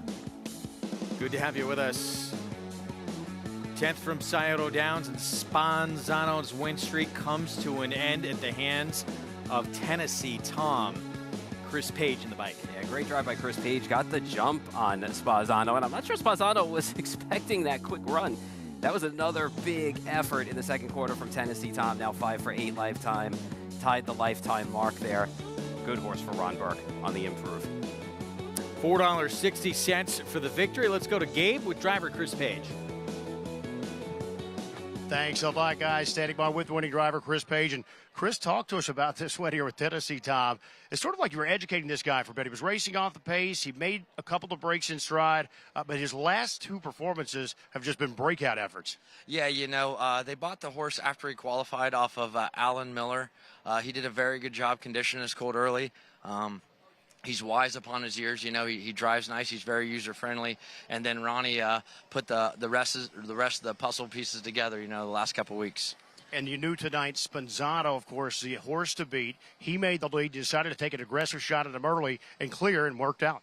Yeah, you know, sometimes somebody's O's got to go, and tonight wasn't his night. You know, he was scratched last week, so like I said, my horse was really sharp last week, so I figured I'd take a pretty good run at him. Chris, congratulations on the one with Tennessee Tom. Talk to us about who's with you here as your cohort in the winter circle. Yeah, I'm my #1 fan. This is my son, Carter David. How old are you?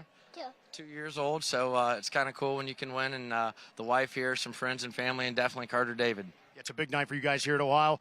Carter already has his own colors at the age of 2. Was that the case for you? Absolutely not. Hashtag spoiled rotten. All right. Chris Page, Carter Page, we're going to send it back to you guys at the set here of the big win with Tennessee Tom. Carter looks good in those colors. He's got a good one to learn from, too. And, Dad, we're going to see Chris Page later on in the program to act fast, and that looks like one is going to be on the front end in that 3-year-old Colt Pace in the 12th. Yeah, I think he'd be running and gunning from the front, trying to make the lead in here, but I think that's just so adorable when you can celebrate with your littlest guy, and he's having a blast. He's living life, living large right now. Moves pretty well, too, for a 2-year-old. Yeah.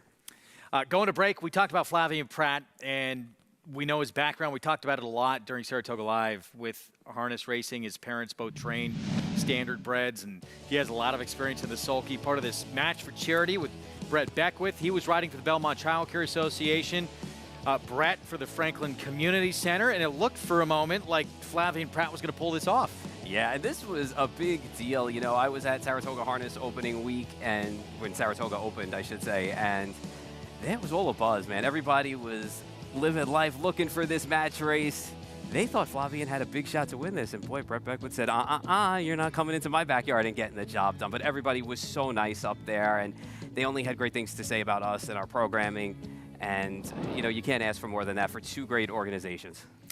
One of the elite riders in the sport made the move east just a year ago. It was his first Saratoga last summer. It was sensational. This year, even better, 28 wins. Second, actually, in earnings among that jockey colony, which is the best in the sport. He had some big ones, including the Diana early on in the meet with White Beam for Chad Brown. Chad Brown had 4 runners in this race. This was the biggest price of the 4, beating the superstar in Italian. Yeah, and here's an example of a horse who took a huge step forward, and part of that reason was Flavien's ride. You know, he's not afraid to be aggressive. He's one of the most complete riders out there. It's not a knock on our jockey colony because we got some really good riders in our colony, but Flavien's always aggressive, puts horses in solid positions to run their best races. He did it here with White Beam, and that position was good enough to get the job done, and she did it. Does everything great. Such an intelligent rider as well, and he's been the regular pilot on Wet Paint, who was the favorite going into the Kentucky Oaks, and that was her first defeat on dirt. She bounced right back after a loss to Hoosier Philly and came back and won that Coaching Club American Oaks at the Saratoga meet, grade 1, and then the Alabama, maybe a mile and a quarter, just a little bit beyond what she wants to do. Yeah, and you know, when you look at her, and she was covered a kickback in the Coaching Club American Oaks, and got with that leader, was relentless, and you know, Flavien, sensing the pace was slower in the Alabama, had her closer than normal, but it's not if he rushed her or anything. It was still a very nice, patient ride, good hands, let her take her into that pocket spot, not forcing the issue, and it all goes back to, again, he's smart, and he's got very good hands, and he's not afraid to put horses into position, whether it's at the front of the pack, the back of the pack, sensing the pace, and letting the horse dictate the terms on where the horse needs to be. And I think that's important when it comes to a rider, communicating with the horse, having good soft hands, and just letting them bring you where you need to be. Pretty talented 3-year-old. He pilots as well, who's going to be in the mix, it seems like, for the Breeders' Cup Classic with Arabian Night, who beat older horses in that Pacific Classic. Yeah, he's loaded, and he's got some good mounts, and it's going to be exciting to see what happens this fall with Flavien, where he rides and what he's doing, because there's a lot of good horses, a lot of good races, and he's going to be heard from in these races. We're going to step aside for a timeout. One of the big stars on this program tonight we're going to see shortly back in action. Biggest upset winner in Hambletonian history at 50+1. Cool Papa Bell. That was last year. We're going to see him coming up when we return. Stay with us.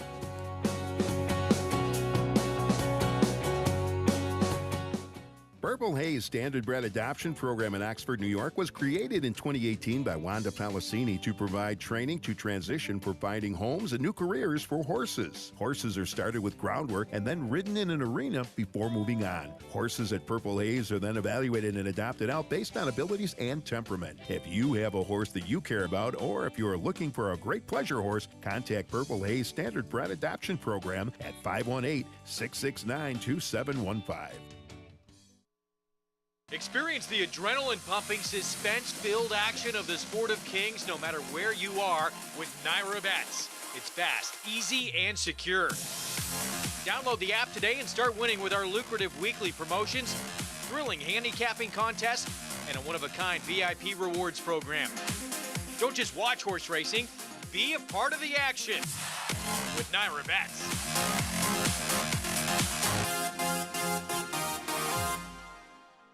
Some of the top horses in the sport are born and raised in Pennsylvania.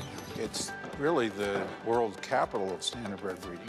Breeders from other states locate in Pennsylvania. It's not a hard sell. I mean, we have a whole mess of clients that send us horses to take advantage of the program. The racing opportunities have been, continue to be, and into the future are very strong here. This is where the top stallions are. A lot of the top mares are here in Pennsylvania. It's perfect. How do you become the gold standard in racing partnerships? One horse, one partner, one victory at a time.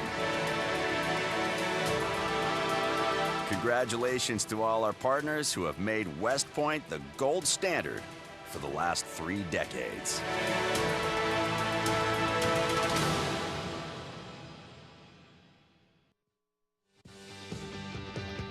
Back with you on our FS2 coverage of Ohio's Super Night, the richest night in Ohio harness racing history. And we're up to race 11. 3-year-old filly Pace Scarlet Championship, $300,000 purse. And our post parade begins with Hey Hey Mama, who missed 8 weeks with a tendon tear, a bit of an unknown on talent, maybe one of the best in the field. Yeah, we'll see if Mama's cranked up tonight, too. That qualifier wasn't bad. You'll notice Grace Hill won that one, and that's a track record holder and also a former Breeders' Crown winner. So we'll see what happens tonight. 6 for 9 in 2023. And we started actually with a 6 McSeaside, who was going up against older foes last time out. Yeah, she's got back races that put her in the mix. She just needs a trip from post 6. She'll probably be tighter for that last effort. Cruise Alert, the 7. Brett Miller drives. Decent enough win, 3 starts back, but 2 starts back at 80 cents at the dollar. Not so decent. It was a weird kind of drive that night. Just kind of got slower. Didn't move much. Noble looked like he wanted to shoot a gap there. Just didn't. Needs to get slightly faster, but I wouldn't talk you off the horse. Tim Tetrick on a big long shot here, 44-1 Fear of Sports. Yeah, 1 for 10 this year. Hasn't really shown much. Outside draw as well is not going to help. 19-1 Dan Noble driving Seaside Tina. Been a long shot in quite a few of these Sire Stakes races. Shouldn't be any different tonight in post 9. That outside draw is doing no favors. All right, so back to the one we were talking about who'd missed about 8 weeks' time here. Hey Hey Mama, Ronnie Wren Jr. drives. Yeah, the qualifier, like I said, was not bad at all. Came home 153 in there. Now draws the rail to come back. That should help a little bit, too. She's 6 for 9 lifetime. Kasagi for Dan O'Mara. Failed at 60 cents on the dollar over at Greenville in a stakes last time out. Tara Pasta won that one. Try for a pocket ride or a brush move tonight based on the post. We'll see what happens. Supergirl forward last time out in a victory. Is that going to be the case again? Found this level a little tough in recent times. Might be heard from early. Not sure about late. 15-1 big price. Seems like a tough test. And then 46-1 on Tara Pasta for trainer Todd Luther. Yeah, hasn't really been threatening in anything around these parts lately. I know won that 3-year-old stake over at Greenville last time out. Just not sure that this horse is going to turn things around against this group at a huge number. And Dragon by the Sea, trained by Jeff Smith, won half her start. She's 7 for 14 with 5 seconds. Yeah, she's a nice, versatile type horse. She was 4th in that qualifier with Grace Hill and Hey Hey Mama. The prior form was just fine, and the last win equaled her lifetime mark just about. Posted very well tonight. You could place her anywhere. She's nice to drive. She's a contender for sure. 7-1's a good price. Send it back out to Columbus with Jessica and Jenna Otten. Thanks so much, guys. We are here at Scioto Downs. Race 11 up next, the Scarlet Championship for those 3-year-old filly pacers. I'm so happy to introduce you guys to the other half of Spotting two Ottens, my sister Jenna Otten. She is the on-air commentator here at El Dorado Scioto Downs. Jenna, this is your first full season doing this. It's a big night of racing. How is your night going? Not too bad. We have had a couple upset winners on tonight's card, but I'm glad everything has gone smoothly. A couple divisions down of the Scarlet Championship, as we had that 20-cent pick 8 for that.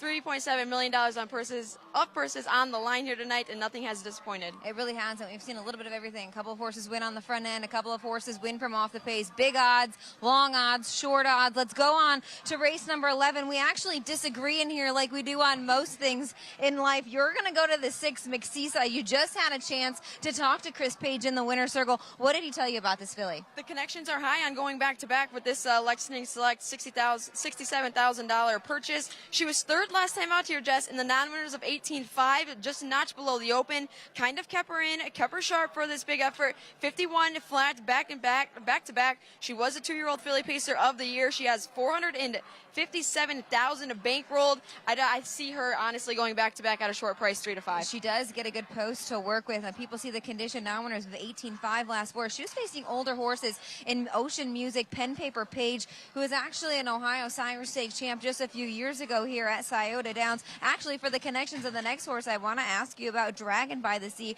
Tyler Smith, Jeff Smith team up here. She's 5 for 10 on the season. She's only been off the board once, bankrolling just under $140,000. A very versatile filly, but plenty of gate speed, and she's got post advantage on McSeaside in here. Yeah, they qualified her last time out, just keeping her sharp, for this $300,000 final. She was a winner in that last leg of the Sire Stakes, 50-3, lifetime mark of 50-2 here. We got the chance to catch up with the connections a little bit yesterday. What a nice filly she is just to be around in the barn. She enjoys the company, and I really can see her rounding out the tickets here tonight at a price of 7 to 1. Speaking of a nice price, the rail horse, Hey Mama, 9 to 2. You're getting on her. She was 7 to 2 on the morning line, just drifted up a bit.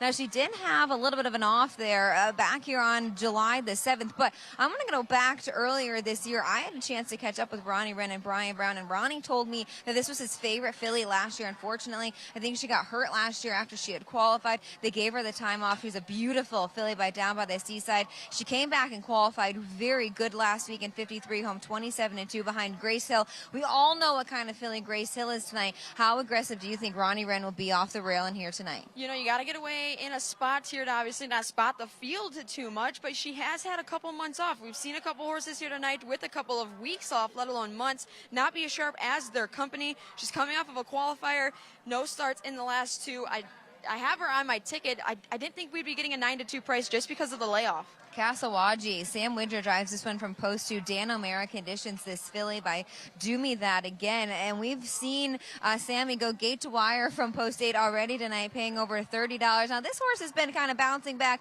from Scioto and Northfield in the Ohio Sire Stakes to the fairs in the Ohio program. And even at Hoosier Park, this horse had a back tier last time out, which can be a little hard to navigate through if the horses in the front of you aren't leaving. Had post 11-3 back at Hoosier Park. It was ended up a winner after being parked the quarter. I think this filly is very versatile, and she could be the one to really mix things up. Yeah, we've seen earlier on the program the speed that Sam Widger can produce, and he can keep it as well. You're getting a 9 to 2 price on Kasagi, and she is very capable of scoring the upset here. She's a 4-time winner so far here in 2023. You draw inside of probably the 2 to beat in here. You got Hey Mama on your inside. I'm sure Ronnie's not going to be ducking, but you are going to get a 5 to 1 price on her, and I could see her being shorter when they turn to go to the gate. I think it's going to be a shootout when they leave the gate. It's a beautiful field of 9 fillies in here. It's the Scarlet Championship for those 3-year-old filly pacers. $300,000 on the line. The favorite at 3 to 5 right now is the 6 McSeaside. Can Ron Burke and Chris Page go back-to-back on championship night? We'll find out, and we'll send it back to you guys at the desk. Jessica, Jenna, Team Otten, well done, you two. And you look at this board, Paul, 5 to 1 on Hey Mama, and the time off is certainly a concern. But as a result of that, you're getting 5 to 1 on an ultra talented filly who just 2 starts back, she went a mile sub 150. Yeah, and on her best day, and when she's right, she is good enough to win this race. And 5 to 1 is a generous price if you want her. The question mark is, was the one qualifier enough against this group of horses tonight? And the qualifier was won by a very good horse. So it's not like she disappointed and ran open lengths behind. They got the time that they wanted, I suppose, in 153. We'll see if she's cranked up and can go a little faster tonight. Meanwhile, with what we're seeing with McSeaside, the 6, it just clicked up a notch actually to 4 to 5, was as low as 3 to 5 just a moment ago. Why so much love for the 6 here? I'm guessing that, you know, last week was definitely a race to get her tight. And when you look at the race as well, was pinned in on the rail most of the backside and finally dove down in the stretch when the hole opened up. She ran on, and she ran well. She did get nipped on the line for second, but when you go back and you look at her back races, she has races that definitely put her in the mix in here. And even last week, the horses that she ran against, the older horses, Ocean Music's a good horse. The second-place horses won Sire Stakes prior. So looking at that full body of work, this horse and the trouble last week getting pinned in for a while and not being able to get out, does it equal being 3 to 5? I'm not so sure. But when you look at it, favoritism, I suppose. Meanwhile, who do you expect to see in front? Is it Supergirl? I would think Supergirl's going to go. And if Hey Hey Mama is cranked from the rail, you're going to see Hey Hey Mama early on be heard from in here. 3-year-old filly pace Scarlet Championship, another purse of $300,000 on Ohio Super Night from Scioto Downs. Let's go to Barry Vickroy.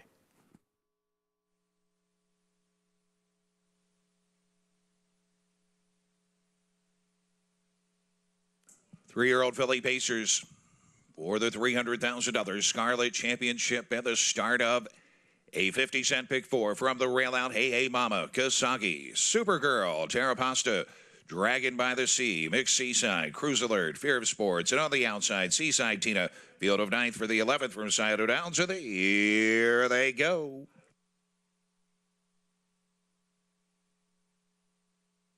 They're off, sprinting away for the lead. Supergirl, excellent start from the rail. Hey Hey Mama.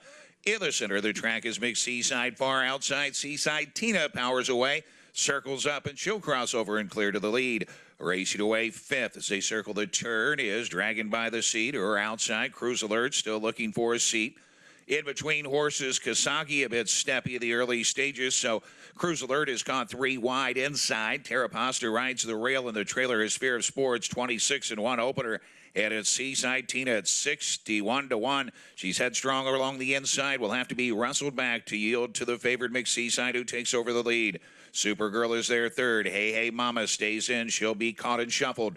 Out and moving first up comes Dragon by the Sea with her cover. Kasagi is yet to see a pylon, but follows second over cover. Third over on the outside, Cruise Alert for Brett Miller. Next along the inside, Terrapasta. She's out the back door. Shuffled all the way to last, and moving up with cover is Fear of Sports. The half 54-1. 28 seconds in the second split. Mixed Seaside has a lead just ahead.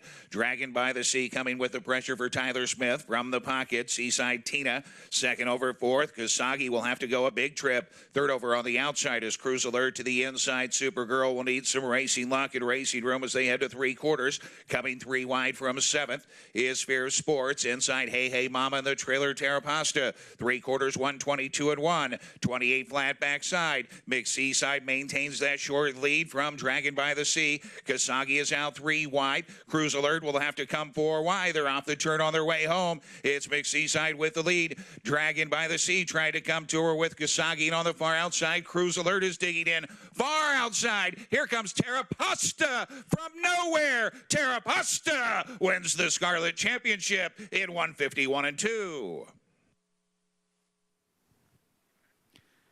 Terrapasta going down the middle of the racetrack to take the Scarlet Championship, 3-year-old filly pace. You know, I guess that 3-year-old stake down at Greenville was a big confidence booster for this horse at a big number. Turned it around. Ran well in here, man. The race fell apart, came extremely wide and got the job done. And you knew Mixed Seaside was in trouble when they were turning for home here. And, I mean, the second and third quarters were 28s, but was hounded by Dragon by the Sea all the way around. And you can see Chris Page rocking and rolling in the bike. And, yeah, this race started coming apart. The 2 never saw pylons. Kasagi was making that run on the outside. Was Cruise Alert was further out, but Terrapasta made the last move. And Hey Mama down on the inside. Looked like it was going to work out for her under Ronnie Wren Jr., but not to be. Terrapasta at 87-1. Oh, by the way, see who was driving? Aaron Merriman. Can never count him out, can you? Unreal. Wow. McSeaside winds up going off at 1-2 in here. We thought we'd seen big upsets to this point, nothing like this. And it's funny because talked about it earlier on the 5/8 tracks, you get a lot of action, and what seems like is a slower second quarter may not be because the pressure's coming from the outside. So crazy results here. Big smiles from Aaron Merriman. Yeah, Todd Luther, Aaron Merriman teaming up there with that 87-01 shot. Back to Charlestown, race 6. $5,000 claiming race. 3-year-olds and up who have never won 3. 3-year-olds get a little weight in this race. 9-5 favorite Suleiman has that inside post and will stretch back out after sprinting and a narrow defeat at 6.5 furlongs. Yeah, stretching back out today. Second and thirds are starting to pile up for this horse a little bit, but does have numbers that are good enough against this group. I wish Adara, the 4, could find some of those very early races in the career over at Tampa and Keeneland, because those races were good enough here. And just a reminder for everybody, going to mile and 16th, you're going 3 turns here at Charlestown, so you need a little stamina too. Scoot, scoot, scoot. The 2 is going to scoot, scoot, scoot to the front. The question is whether or not the horse is going to finish at a mile and a 16th. Trying this distance for the first time. Meanwhile, the 5 Master this, coming off a pretty good effort, going a mile and a 16th. See if this one can be a factor tonight. 4-time winner here, Charlestown, about to load up. But heavy favoritism to the inside with Suleiman stretching back out. It's a 6 from Charlestown. Let's go to Paul Espinosa Jr.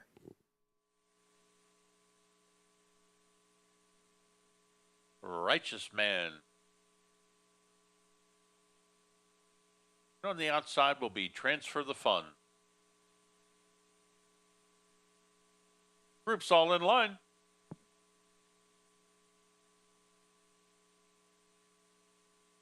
And they're away to a good start. Sent out for the early lead. Scoot Scoot is gunned out. He opens up by a quick 3.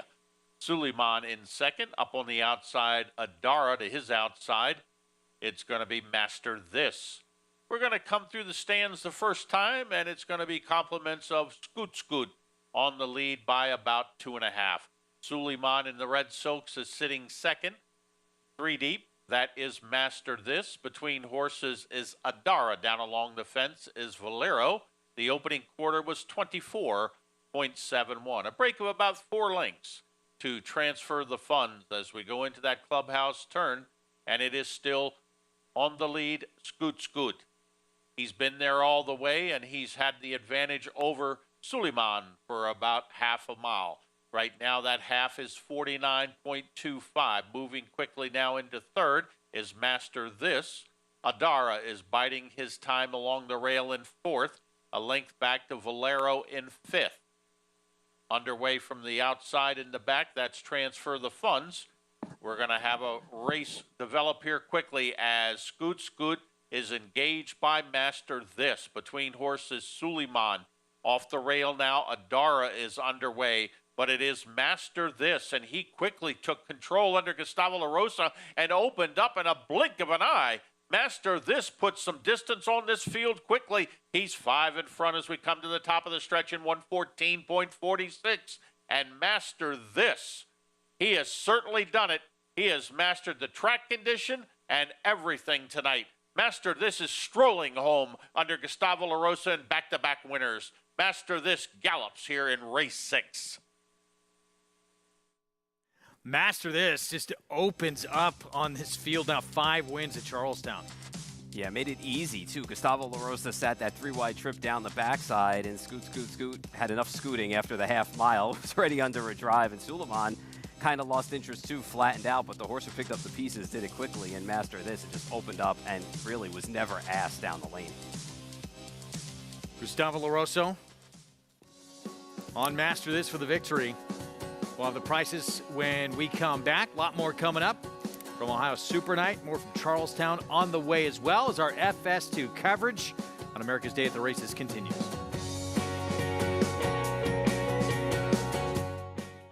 Eclipse Champion Blade, a proven sire with over 15% lifetime stakes horses.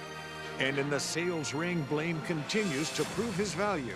Now 50, 550, 550,000. 485,000. Thank you. 310,000 upstairs. His stakes-producing daughters include the dam of Eclipse Champion Forte, 4K to win the Breeders' Cup Juvenile. Blade, standing at Claiborne Farm. Just minutes from downtown Saratoga Springs, you'll find GMP Farm, a utopia of healing for equines and humans, offering revolutionary, customized equine care using state-of-the-art imaging and therapeutic technologies for horses of all disciplines. Immerse yourself in tranquility in our sacred spa, offering specialized spa treatments and holistic therapies to refresh and rejuvenate among tranquil mountain views. Start your journey to wellness. Visit gmpfarm.net and sacredspaandwellness.com to schedule a treatment today.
Back with you on our FS2 coverage of Ohio Super Night. It's brought to you in part by Claiborne Farm. 100 years of doing the usual unusually well. We just saw a monster upset at Scioto Downs. Todd Luther, 87-1, trains Tara Pasta, trains for his brother Greg, who got into this sport.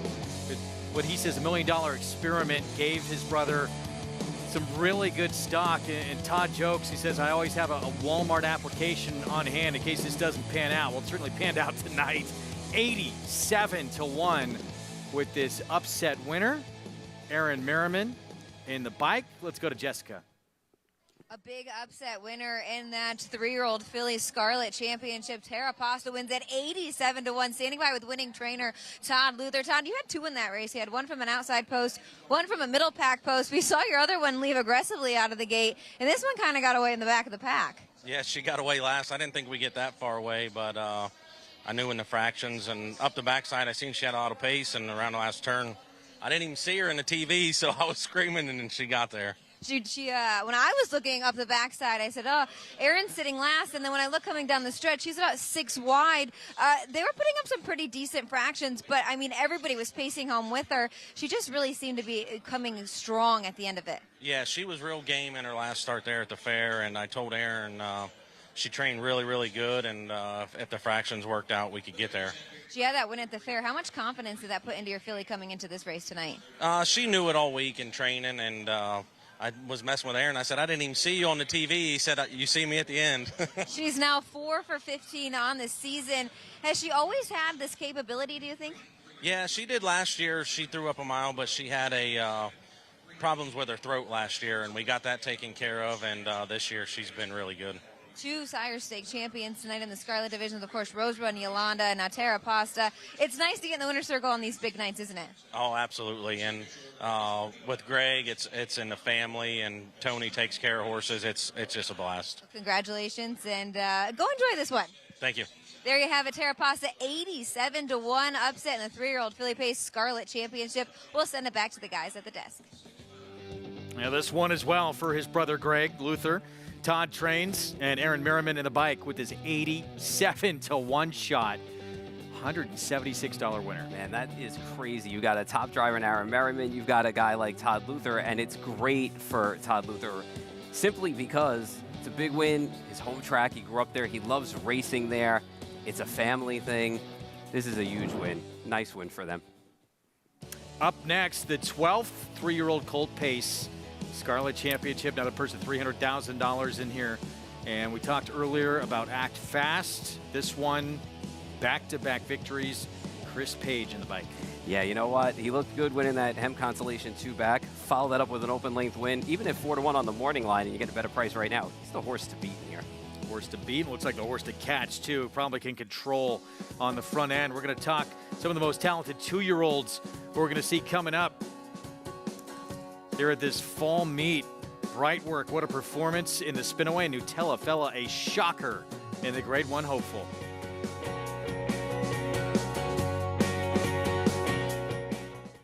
Become a member of the United States Trotting Association and take advantage of special benefits including pathway savings, member pricing on American Horse Council publications, and discounts on products and services and so much more. USTrotting.com is where you'll find entries and results from all the racetracks and get behind-the-scenes stories as the USTA visits farms and stables before major races such as the Hambletonian, Little Brown Jug, and Breeders' Crown. It's easy to join. Fill out the new member form on our website or call our member services department at 877-800-USTA.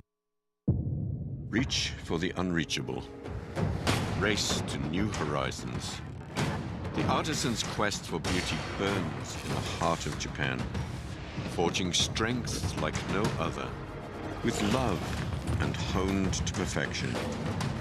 Noble, authentic, and only here. The legacy of strength.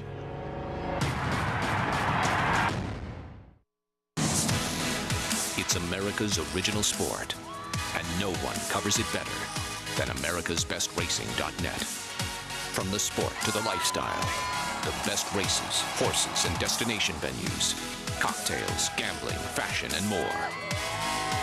americasbestracing.net is a sport for you.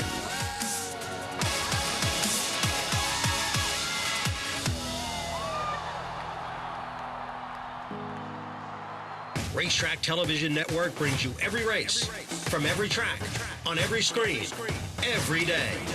With monthly packages starting as low as $5, RTN gives you great value and access to more live HD streaming and race replays than anyone. Visit RTN.tv today to sign up and watch on almost any device, including Roku and Amazon Fire. RTN has packages that start at $5 per month.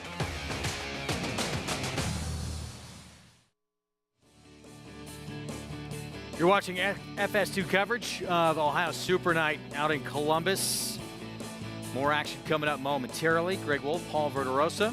And going to break, we talked about some of the talented 2-year-olds we saw at Saratoga. That's one of the great things that meet is always about. In the spinaway, it was a showdown of the brilliant Ways and Means was so good in that debut to break her maiden first time out for Chad Brown. And then Bright Work, who won that Adirondack so impressively.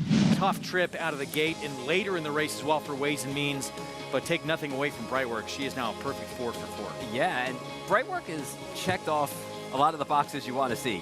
Some stamina, some gameness to her, nice muscle to her. And I know that Ways and Means, as you mentioned, had some issues, and she creates some of them herself, to be honest with it.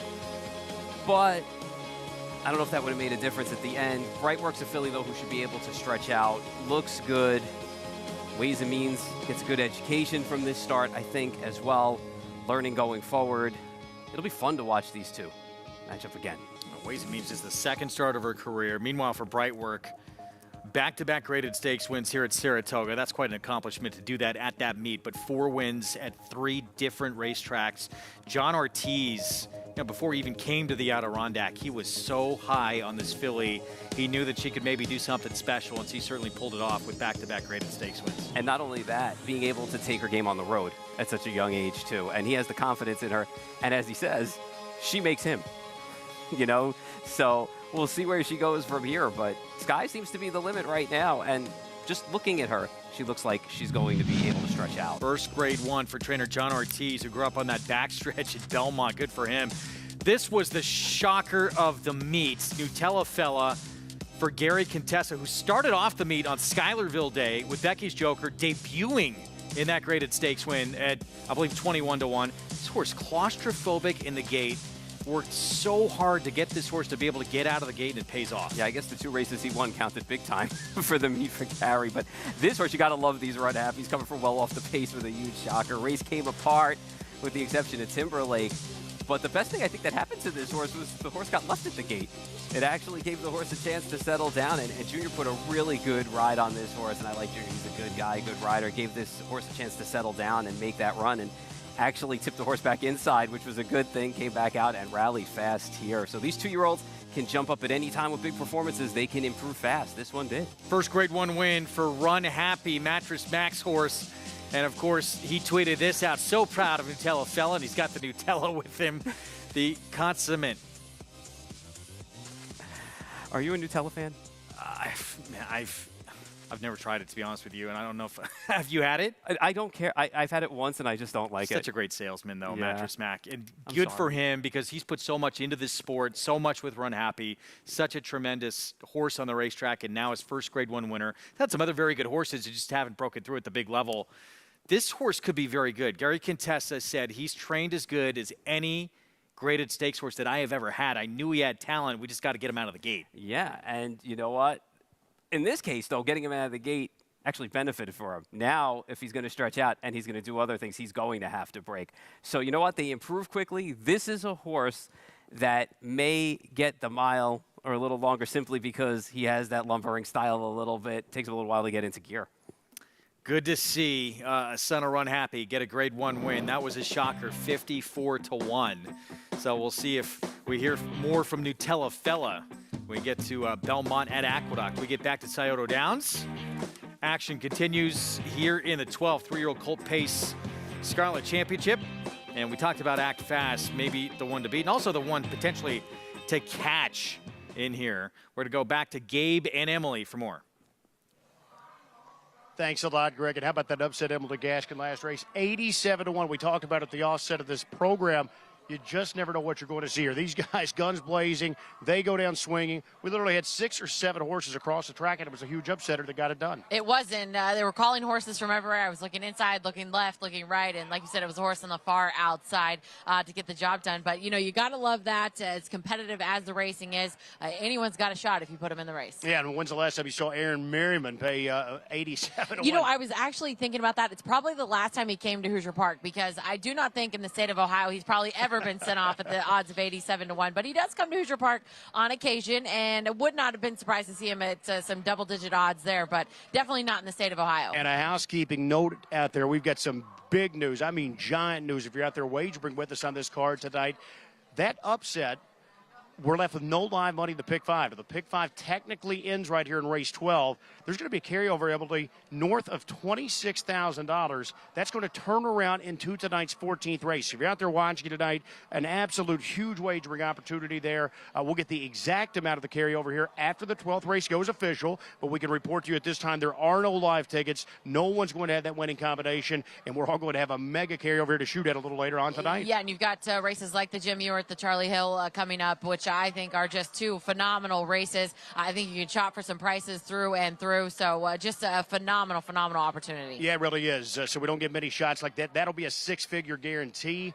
They've added a $100,000 total guarantee, so we know that'll be the minimum in that late Pick 5. So it's a great opportunity for everyone out there watching tonight. This is our final Scarlet Championship on the card, sort of the Glamour Boy division here. We call them the 3-year-old Pacing Colts. Not only we've got a big race coming up here in Ohio in a couple of weeks. This is a big night, of course, but the Little Brown Jug over the half-mile oval, just about 40 minutes from right here at Scioto Downs. County fair atmosphere. They'll pack nearly 50,000 people there on that day, and for the first time ever this year, the Little Brown Jug going to go for $1 million.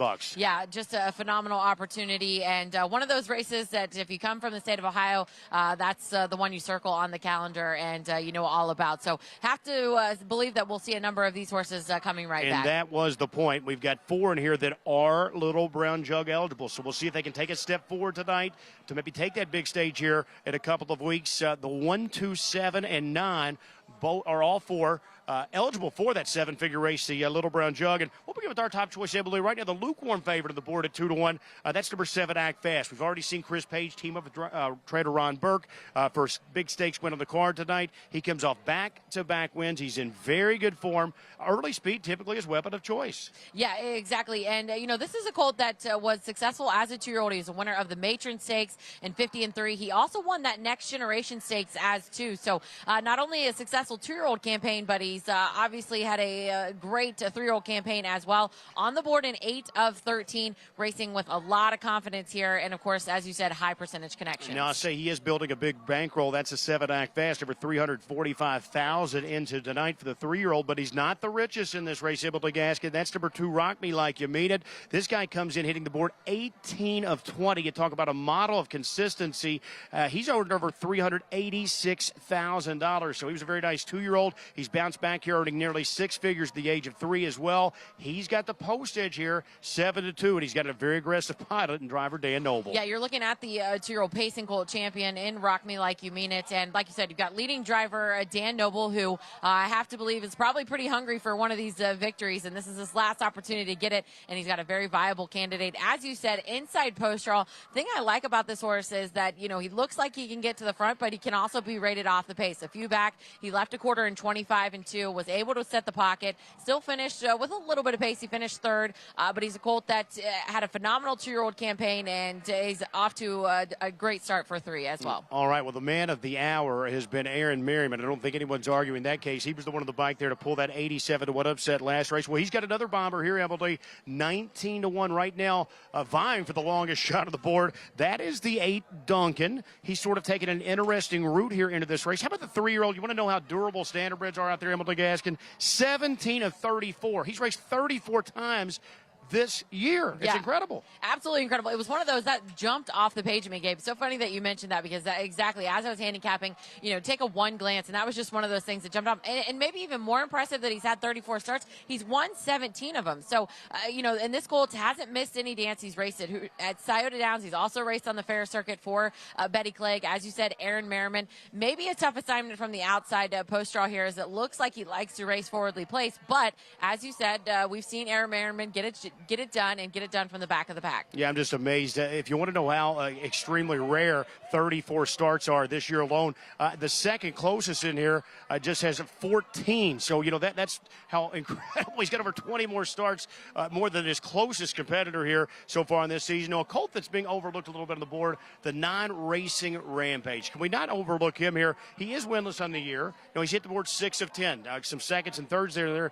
But this is a colt that made over $220,000. Last year's a 2-year-old. He's recently added Lasix. I know it's not going to be easy from post 9, but he's a Little Brown Jug eligible here, so he's really trying to get off the schneid here and get a win under his belt. Yeah, very much so. And like I said, Brett Miller, just the guy for the job. All right, guys, that's a look here. Scarlet Championship, it is up next. Our final Scarlet Championship, we've got a couple of huge Grand Circuit events to come here on tonight. This one for $300,000. All right, thanks, you two. Yeah, 2 big Grand Circuit events to come. Scarlet Championship, 3-year-old colt pace coming up right now. Let's go to Barry Vickroy for the call. Here's the 12th from Scioto Downs. $300,000 Scarlet Championship from the rail out for Once in My Life. Rock Me Like You Beat It. Quick Trick, The Real Way. Wicked Character, Burnout. Act Fast, Duncan, and on the outside, Racing Rampage. Field of 9 for the 12th from Scioto Downs. Start of a pick 3. Gate swings into the back stretch, and there they go.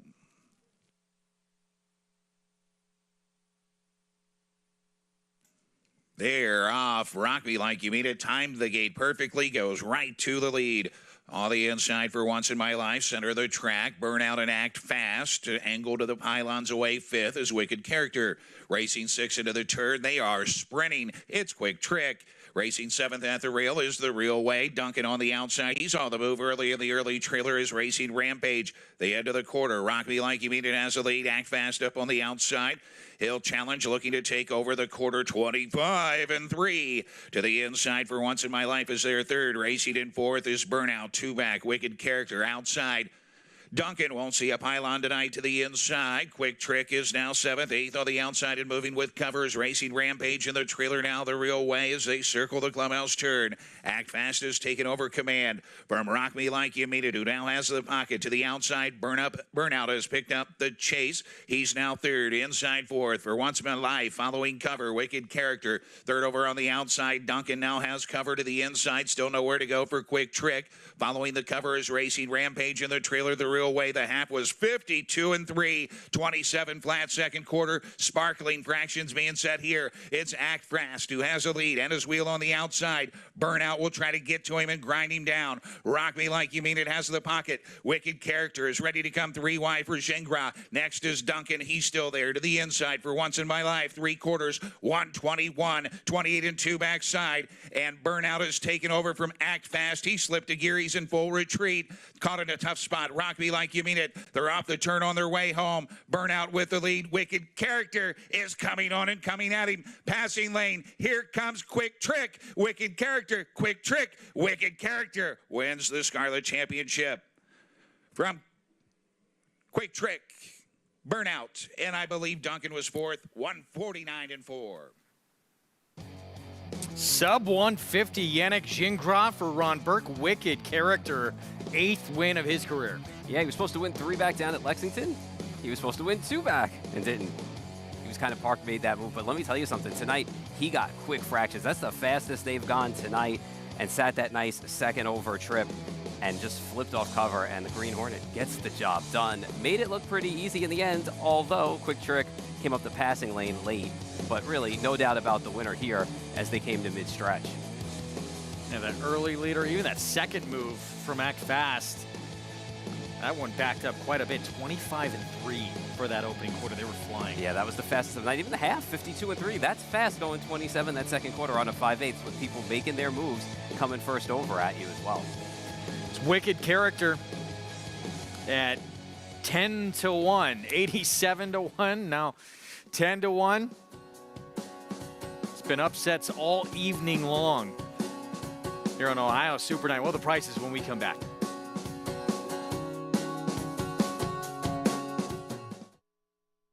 There's a big, bold, beautiful world waiting to be explored by you and your friends, of course. But not just any friends, the best of friends. The kind of friends who let you do you.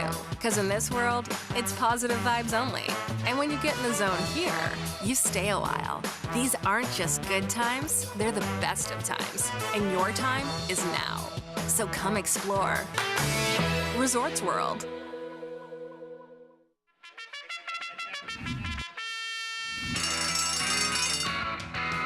Monmouth Park's 50-cent Win Early Pick 5 is one of the country's earliest Pick 5s, making it the perfect way to get your wagering day started. With a 12:40 post on weekends and 2 p.m. start on Fridays, the Win Early Pick 5 is home to 6-figure pools and a low 15% takeout. Start your day winning early. Play Monmouth Park's Win Early Pick 5. Win early, win often.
Back with you on our FS2 coverage of America's Day at the Races. It's brought to you in part by Hill and Dale at Alapa.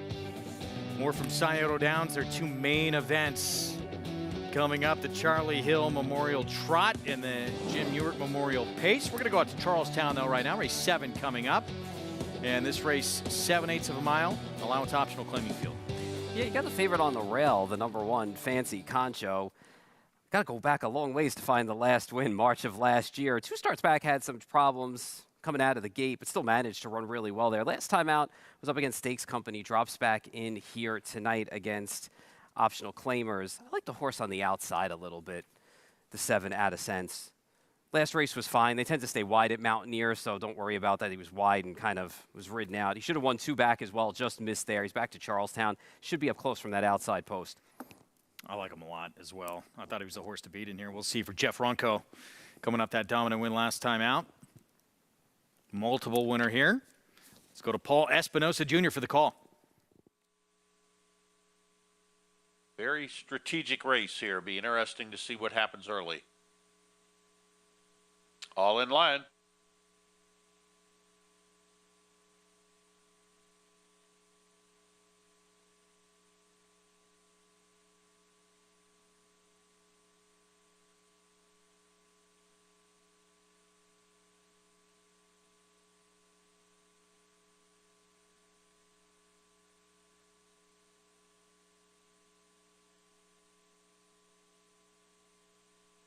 Starter struggling with the 6.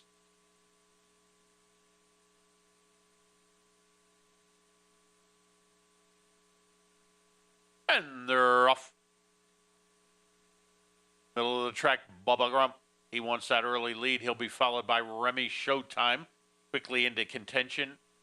That's the 5 River Crossroad RVF up on the outside, Command the Cat. But it's Remy Showtime. He sticks a half a length in front as they go into that clubhouse turn. Down along the inside, Bubba Grump has to angle out quickly off horse's heels.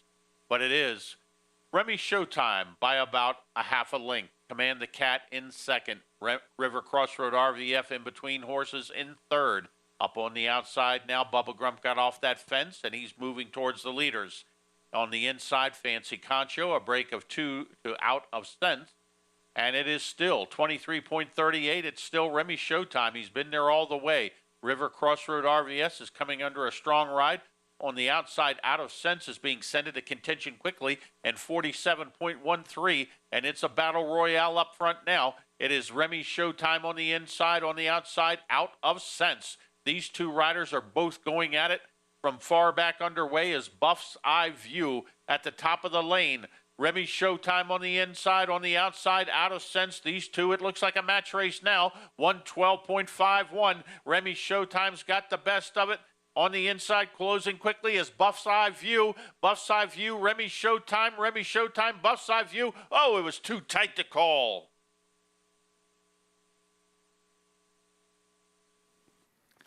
We might have a dead heat. That was very close. Yeah. Buff's Eye View, the 2.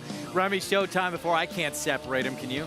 At first glance, I thought the 4 held on by a whisker, but we slow it down. I don't know. Maybe outside? Maybe the outside there. I will say this, though. I mean, T-Bar Trotman took this horse straight to the front. It's what this horse does best. And, you know, in the 2's case, for Buff's Eye View, once upon a time, this horse fired in the 70s. So ran a good race. The race that kind of came apart behind the leader. The 4. Not a great break from the gate for Out of Sense, too, which compromised him early on in this spot. Looked like he was looming, though, was going to set to make a big move, just flattened out a little bit in the stretch. Yeah, I think the break hurt him a little bit, too, and maybe the track was a little deep, too, today. I mean, he's run well over an off track before, too, but I just think the break combined with the fact he was hard-ridden to get up there and make that move, when he threw down with the 4, he kind of flattened out when they came off the turn. Well, camera's following Remy Showtime right now, but the 2, the 4, both right there. We've been told it is indeed this horse right here, Remy Showtime, the 4, who has unofficially been put up as your winner. Well, at least my eyes are good tonight. Called it by a whisker. Good ride by Kemar Trotman, though, actually, to get this horse on the front end and to get this horse moving. Just a slight bump up in class for this horse today in the optionals, but ran well. Speed is this horse's game. He made it parlay tonight into a win. Tough race to have a loser between these 2. They both ran so good. But it's Remy Showtime with the victory in that 7th. Meanwhile, back at Scioto, wicked character Yannick Gingras, 149-4 here. 8 wins, 24 career starts. Let's go to Emily for more.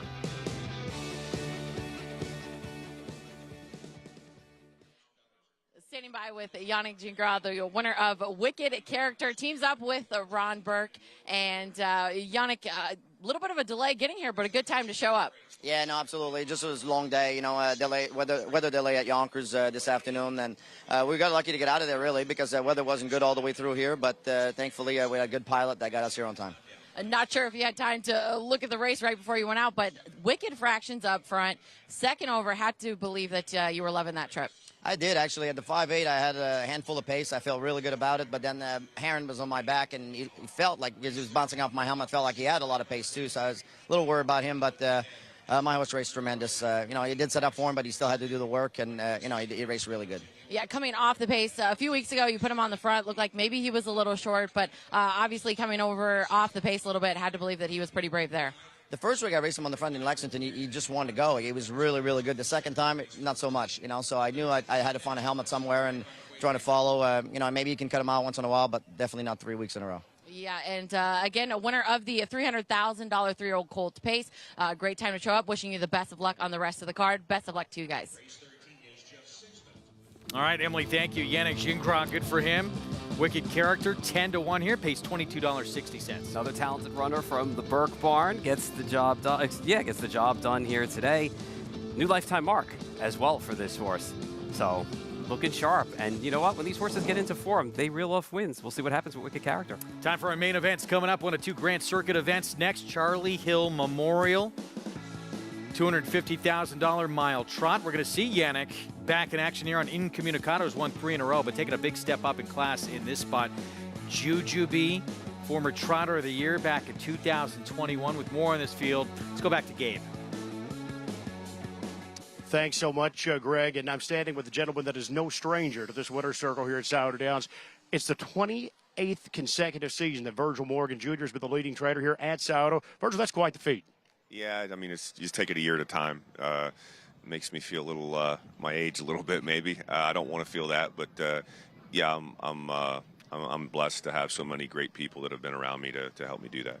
And you're from here. You're sort of the mayor, so to speak, of Scioto Downs. What's it like to have a big night like this, a super night with a huge crowd on hand? It's awesome, and to I've come here since I was 5 years old, and to see the grandstand rebuild and to see the purse structure the way it is, it's just evolved, and it's just awesome for the industry. It's great for the economy, and it's great for the state. Yeah, and you've already had a good night. Couple of stakes win. Hot Tea took a $100,000 race earlier. Sugar Instead picked a big $300,000 final. So how's the night going so far for you? I suppose you concluded as a success. The first 2, yeah, I was happy with both of those. But the last 2 trips just didn't work out the way I'd planned, and hopefully we can get back on track in the next few races. Well, let's talk about getting back on track. You've got the lone mare taking on a very good group here at the upcoming Charlie Hill. Refined is in. Tough post here. Good group. What do you think? It came up a little softer than I thought, and we thought we'd take a shot at it. I think if she'd drawn better, she could be really competitive. She'll try. I mean, she's, her record speaks for itself. She's ultra consistent. She can do it either way, but, she's going to have a little racing luck from the 8-hole, that's for sure. Okay, and then following that in the gym, you're Chase H. Hanover stepping up. He's been in Ohio. He's made almost 6 figures this season, stepping up to take on some of the big ones, but he got a good post there. He's razor sharp. He can leave with the gate. I mean, there's not too many can outleave him, and he'll be going forward. We'll try to get him forwardly placed and get a trip in there. It's a tough field, but, we've got him in there for a reason. All right, good luck the rest of the way, Virgil. One of the most impressive streaks in horse racing, guys. Virgil Morgan Jr., 28 consecutive seasons, the leading trader here at Scioto Downs. Gabe, thank you. It's incredible. Arguably the greatest trainer in Ohio history, inducted in the Ohio Hall of Fame back in 2021. We'll talk about Refined, who he's sending out in a moment, taking on the boys. Here's Smoking Jet to start our post parade. Yeah, rolled back, back-to-back wins in the Opens over at Northfield. Just perfectly on the rail for this horse's game, which is speed. Going to send from there. We'll see where this horse sits from Still think the horse has to be a little faster to be with this group. We'll see what happens tonight. Jujubee, 2021 Trotter of the Year. And if you think this one is done, think again. Came up with the fastest mile ever trotted at the Meadows just a few starts back. Yeah, and then last time out was really keen and put in some high steps before diving into the inside and running second. Unfortunately, those steps were considered going off strides. They ended up placing the horse fourth. Draws well again tonight. It's capable of winning a race like this, though. Here's Pretender at 6-1 for Nancy Tactor. So I know that this horse's form was not very good at the Meadowlands. However, those were some salty fields and races if you look at who this horse was running against. And there were some breaking issues and problems along the way. The drop-down win was more like it for this horse. The qualifier was good. Wouldn't shock me in the least if this horse turned around for Nancy Tactor and Dexter It's Dunn. a Herbie, went by, 23-time winner. Here's the 5, Kildare King. Nice first overrun into that lead last week. Held off the closers, including a few in here in that open. You know, I like the way that he ran and finished last week. Draws well. It's perfect for this spot, going for the big money tonight. Here's Yannick Gingras right back to work on one who's won 3 in a row. Yeah, this horse handles the 5/8. We know that already. Those Pocono wins on a 4-race winning streak coming in here. Finished all of those miles up well, which is a good thing, and I thought his last win was the best of the 4. Great appearance, too. Cool Papa Bell, your Hamiltonian winner from last year for Jim Campbell. Yeah, things just haven't been the same for this horse, and having the 6 scratch on the card, I don't know. It's I don't know what to make of this horse right now. Just out of form. You heard from Virgil Morgan, and here's his mare. He's sending out against the boys, Refined. Yeah, I love that when the mares take on the boys, and Virgil Morgan said this horse just needs to find a trip because she's going to try. Loved by the masses, 13-1. Hasn't had much success in the last 2 following that the win over in the Vincennes. Got post 9 out. Comes from off the pace anyway, so I'm not really too concerned with the post. And Kings County on the inside at 22-1. Drop down to that non-winners of 12,000 lifetime and missed as the favorite. So we'll see what happens back up in class starting from the second tier tonight. Big prices on both the 9 and 10. They were both in the top 3 in this race last year, but tougher group this year? Tougher group, and it's amazing how horses fall in and out of form sometimes, the way the races lead up to them. And also the post position draw has a lot to do with it sometimes, too. When you're hung out there in those wide posts or second tiers, you're at the mercy of who you're following in the second tier. And, of course, with the 8 or 9 hole, you're at the mercy of your trip. Incommunicado, 3 in a row. This is going to be facing tough. Are you surprised to see this one at 9-5? Not really. This horse has finished all of those miles well, and I thought his last win was the best of the 4. So we'll see what happens tonight. That Sponsteck guy knows a little bit about winning, too. So yes, he always does. places them in the right spot. Let's go to Gabe and Jessica. Some Grand Circuit racing action up next. This is the Charlie Hill Memorial. Of course, we have a full field of 10. A reminder, they go 9 on the gate with a 10 trailing. And Gabe, this is a pretty competitive field. We were talking earlier in this week. There really isn't a huge standout in here, but there are definitely a handful worth mentioning. We'll start with the 2, Jujubee. Of course, you know, we all know the story of him. He raced a big mile there on Hamiltonian Day in his 3-year-old season.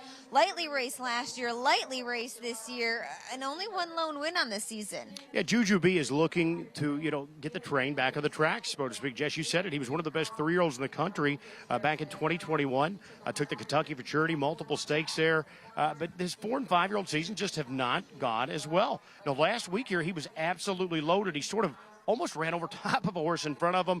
He ultimately made a break in stride there. That was really no fault of his own, and really a bummer. I know Andy McCarthy was looking to be back on the bike tonight. He was looking forward to getting back in town. I'm told he had some travel delays out of Philly. Then he landed here in Columbus. Now he still can't get off the tarmac here in Columbus, so it's just been a terrible night for Andy McCarthy. I'm sure he's out there watching. So Tony Hall is going to pick up the assignment here of the 2 Jujubee. He does have some experience with him back in his 3-year-old season, but, he was very good last time. He just is trying to get back on track here and prove that he can step up and beat this type of company in this type of race tonight with $250,000 on the line. Yannick Gingras and Aki Svanstedt team up with the 6 Incommunicado, looking to make it 5 in a row. Facing open company, I think this is quite the step up, facing the Grand Circuit types of horses here. But 3 back, he was a winner by 6 on the front, but then those other 2 starts, he's done it from off the pace. And we've seen some crazy, wild miles here tonight. We have, and we'll see what Yannick Gingras has in mind. I know that he was looking forward to getting back there in the paddock and getting in the bike here on Incommunicado.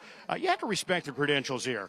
This is a guy that's won 20 of 48 starts in his career, including his last 4. He's 5 of 9. I love seeing horses that just love to win. You said it. He can do it either way. He can go to the lead. He can come from off the pace. Yannick's going to have plenty of options tonight with the mid-pack post here. that lukewarm favorite right now, 3-2. I think deservedly so. And when you talk about a horse riding a 4-race win streak, as opposed to some of the others here, Jess, coming in with a lot of question marks of late in their form, I'm not surprised the fans are gravitating towards Incommunicado. And the 8-horse refined Tyler Smith here for Virgil Morgan Jr. The mare taking on the boys.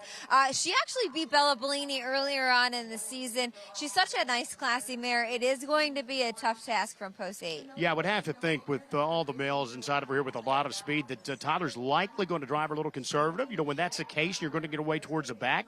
I think that you have to get a little lucky. If the pace scenario sets up just as we saw it in race 12, where they're going just blazing fractions, that obviously brings a horse like Refined into play. One thing we all know, Jess, this is a nice mare. She's nearing it on $1 million, and you can never count out Virgil Morgan Jr. here in Souder Downs. One horse I do want to touch on, the horse that just went by us right there, that is the 7, Cool Papa Bell. I talked to Jim Campbell last night at the Meadowlands. He said this is the first start he's going to miss of this horse. We all know the story last year in the Hambletonian. This is another horse who needs to get back on the tracks. He's 0 for 4 this season. You know, Jim was very confident in Ronnie driving him tonight. And he just qualified so nicely coming into this race. Is this a spot where he can bounce back? Well, that's the thing. His tune-up was very good. Having said that, the starts prior to that were just okay. You know, it's not the same Cool Papa Bell that we saw take the sports signature race, the $1 Million Hambletonian, last season. So, yeah, he needs to take a step forward as well. His 4-year-old season's been a little bit of a train wreck, so to speak, in terms of success so far. I'm like you, good qualifier. He's up there right now at a big price. Can you believe Cool Papa Bell, last year's Hambletonian champion, is 20-1? Incredible. Another horse that's kind of a hometown horse here is the 5, Kildare King. Tim Tetrick in town for the drive. He's coming off of a solid win, 5 for 13 on the season. Another horse who I think is really versatile. He really is. I think he's got a perfect post, so to utilize that early speed tonight, I think he'll be looking to get out of the gate early from post 5. Kildare King up there, 9-2. I think it sounds about right. He's one of the logical contenders. Charlie Hill Memorial up next, $250,000 on the line. We'll send it back to the guys at the desk. All right, thanks, you two. Getting set for this Charlie Hill Memorial. Let's go back to Kildare King. This horse actually had some foot issues that hindered him as a young horse, but ever since he's turned 4 and beyond now, he's just been a special horse. Yeah, and he's put that behind him. He's run very well. The open was nice, beating a few in here as well, and I like the way that he finished the mile and the way he stormed home. Draws perfectly in here. 5 is a great post for his running style. Good form now, rounding into form, going for the big money now against the Grand Circuit foes. He's a track record performer here at Scioto Downs as well. He's 9-2 on the board. It's a Charlie Hill Memorial. Let's go to Barry Vickroy. The Trotters for the $250,000 Grand Circuit Charlie Hill Memorial from the rail out. Smoking Jet, Jujubee, Pretender, It's a Herbie, Kildare King, Incommunicado, Cool Papa Bell, Refined, Loved by the Masses, and from the second tier, Kings County, a field of 10 for the 13th. The Charlie Hill Memorial, they're at the post, and here they go.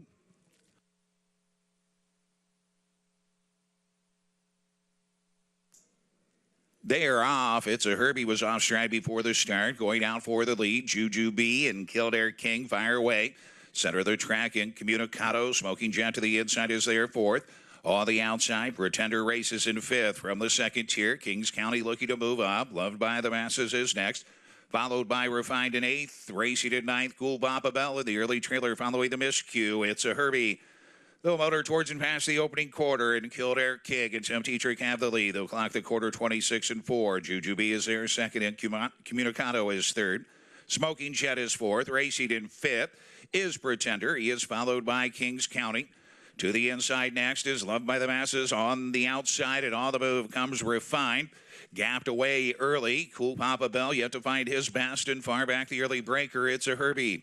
On over to the half they go. It's Kildare King is showing the way and controlling things from the lead. Jujubee is second. Action will pick up shortly. Here comes Pretender, and he's moving well for Dexter Dunn. Was 5th and 4th. In 3rd, now 2nd, and going after the leader.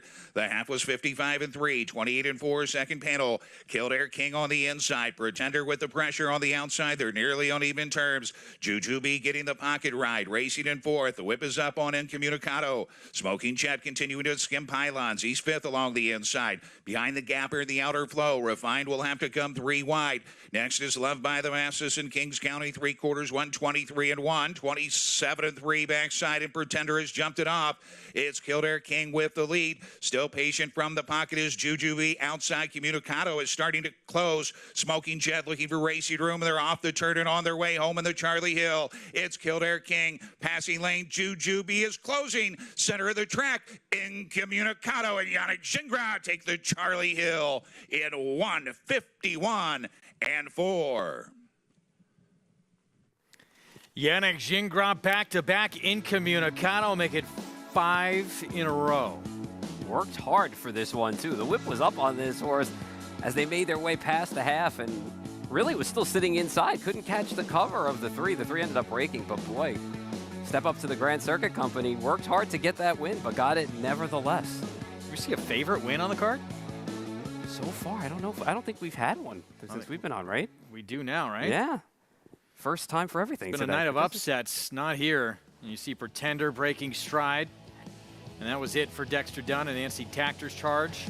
Yeah, Pretender actually was running well up until that point. Jujubee actually, again, much improved effort off of last week where horse was very keen, waited for that pocket ride to open up and went down in the passing lane in there, just couldn't get by, but really Incommunicado. Good job by Yannick Gingras staying with the horse, keeping the horse motivated and keeping the horse going to get this win here. This is a big win for this horse now. 6 for 10 on the year and gets a Grand Circuit win. And public got this right. Even money on Incommunicado. 5 wins in a row. Back-to-back. Yannick Gingras for Aki's Fonstadt. Well, the price is for you when we come back. And the Jim Ewart Memorial when we return.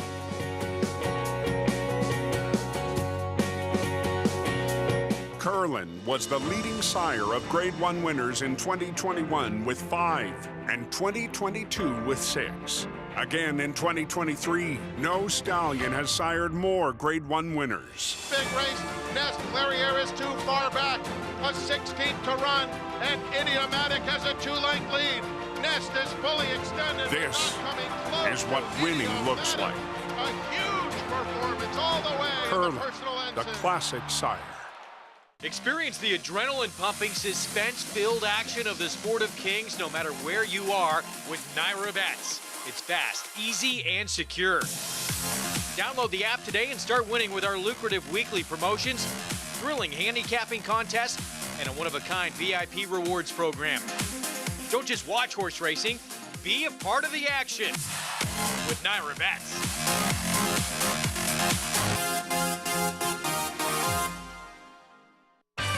Ever dream of owning your own racehorse? How would you like to get in the winner's circle with the #1 harness racing partnership in the U.S., VIP Stable? There's nothing like the thrill of your horse coming down the stretch. To find out more, call VIP Stable at 877-VIP-WIN1 or visit us on the web at www.vipstable.com. Turning horse racing fans into racehorse owners. Be a winner. Now more than ever, it's time to get with the program. When shopping for your next race prospect, consider that New York breds start with an advantage. Our New York breds run for serious green. At Saratoga Race Meet, New York bred maidens run for up to $88,000. New York bred allowance horses run for up to $100,000. And New York bred owners can collect awards of up to $20,000 per horse per race. So get back with the program. Seriously.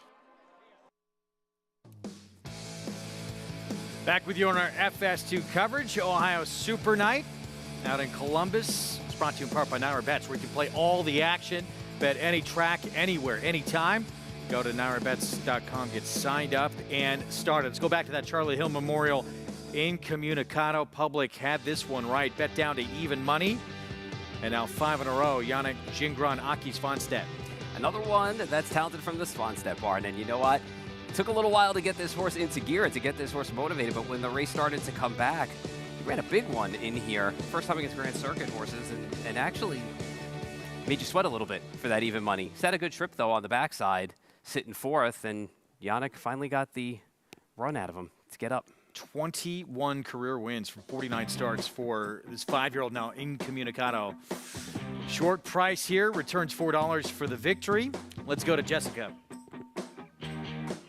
Incommunicado takes the Charlie Hill Memorial in 151-4, standing by with winning driver Yannick Gingras. Yannick, let's talk about the race a little bit here. There's plenty of speed in there, but you were able to let the dust settle and get away third.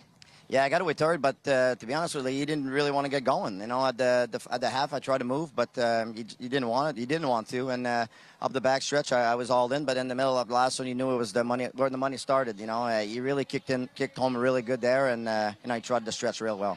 Dexter's horse was moving a pretty powerful move up the backside, and then he ended up making a breaker on the turn. And like you had mentioned, your horse kind of knew when the money was on the line, but he really seemed to respond there late in the stretch. Oh, he sure did. You know, but he did the same thing at Yonkers a few weeks back, where you know, he was nowhere to be seen until the top of the stretch, and then he just exploded, you know, through the stretch. So he did the same thing today. Well, yeah, Gabe and I were talking before on the broadcast about how he seems to be a very versatile horse.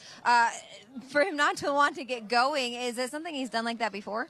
Well, I've driven him before, and he was like always willing, and I mean, of course, there were pretty good fractions, but you know, he wasn't like that when I drove him. You know, maybe he's a little more laid back and a little more mature, but I mean, like I said, he gets a job done. I mean, he's in career form, he's 5-6 wins in a row now, so you know, it's good job on Svanstedt. One more to ask you about Beach Glass, the return of him in 2023. You have to be excited for his return. Maybe not excited about Post 9, but of course, he's such a fun horse to watch. He's a fun horse to drive, I promise you that. Yeah, no, Post 9 is not that great, obviously, but we're going to go forward and, you know, make a decision once the dust settle in the first turn. I don't want to kill him. There's no doubt. You know, it's his first start in the year. But Brent told me he's ready to go. So, you know, we're going to try to make it as easy as he can, and hopefully I can see you in about 20 minutes. Nice job. Congratulations, and best of luck the rest of the way. Thank you very much. There you have it. Incommunicado takes the Charlie Hill Memorial in 151-4. Winning driver Yannick Gingras. Back to you guys. Jessica, thank you. And yeah, Yannick on one certainly has the talent to be talking to Jessica again very soon. Beach Glass Millionaire coming up in the Jim Ewart Memorial. Haven't seen him since last November when he was possibly the top 3-year-old pacer in training. And he's returning off some sharp qualifiers, but as Jessica alluded to, that's a tough post. Yeah, it's a tough post. It's a tough ask, but such a cool story when you really dig into it with both the trainer of the horse and just the background of the horse and being a hometown horse as well. So got a chance to make some history here. 9-2. We'll get more into that in a moment. We go back to Charlestown. And the 8th on the card to close out action, 6.5 furlongs. $4,000 claiming tag, and all for sale for that price here. Fillies and Mares 3 and up, who have not won a race since September 9th of last year. And it seemed like sort of what the board is saying here. The 2, the 4, sort of goes between those two, doesn't it? Yeah, and they came out of the same race. And I mean, in the Forest case, actually ended up taking that lead before, you know, You're Killing Me both drew off. So second off the layoff, those numbers are good with Ronnie Brown's barn. Tactically has the advantage over the 2, you would think, as well. So I don't know, 3 to 5 is a little tough to take, but when you get to these lower level claimers that fall in and out of form, sometimes you have to take with what you can get. I mean, that initial form. Yeah, outside of marketability of the 2 and stylish paint the 4, there is just a severe lack of form from anybody else. Yeah, it really drops off. And I mean, the 2 was only a length behind the 4 when they met, you know, last time out. Both were coming off the layoff. I mean, I just feel like the 2 is tactically up against it here. Maybe with the inside draw, maybe second off the layoff, slightly more speed. But when you look down this horse's past performances, 3.5 has been the closest that this horse has been at the quarters. So I don't know. I mean, maybe there'll be some pace to help set up this horse in here, but I just don't see this horse running early with the 4.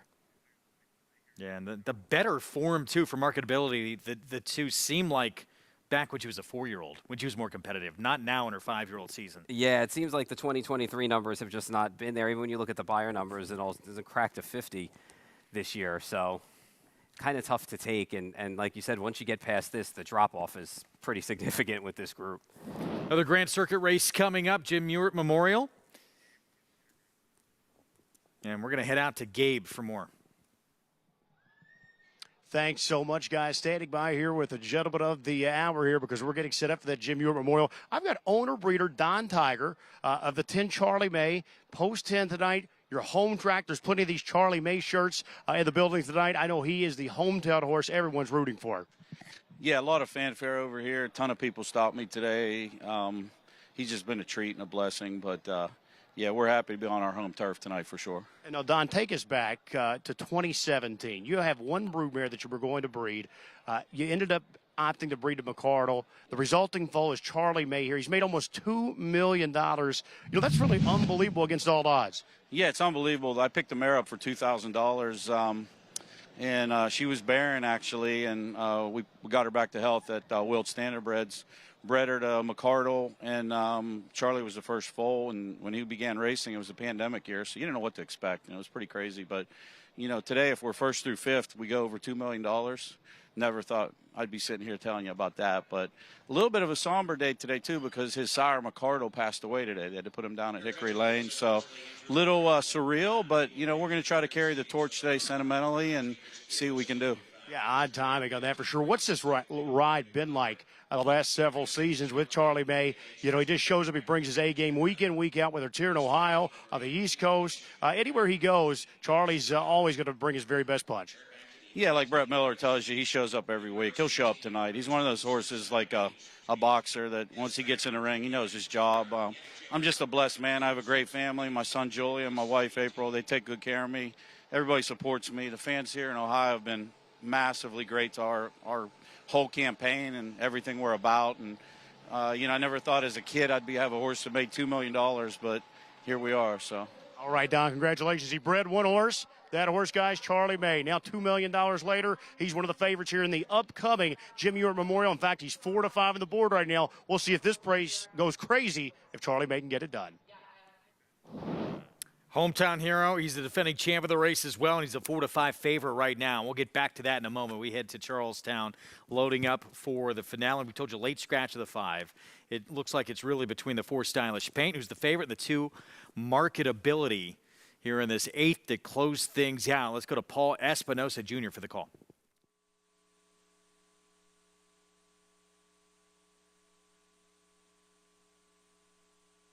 Upsy daisy do. Risk her high, pay is low. Ain't that the truth? And Woodsong's Castle on the outside.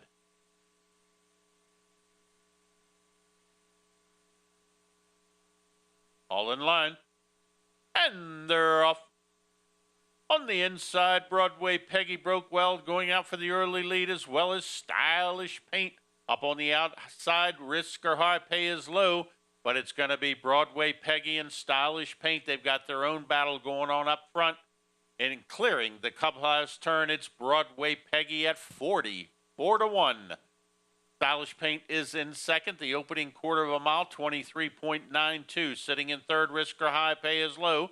Down along the fence, So Red the Rose. Between horses, Marketability. Up on the outside, Woodsong's Castle.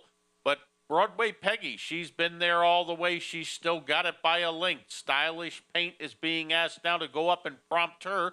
Marketability is moving quickly on the leaders in third. The half in 48.05.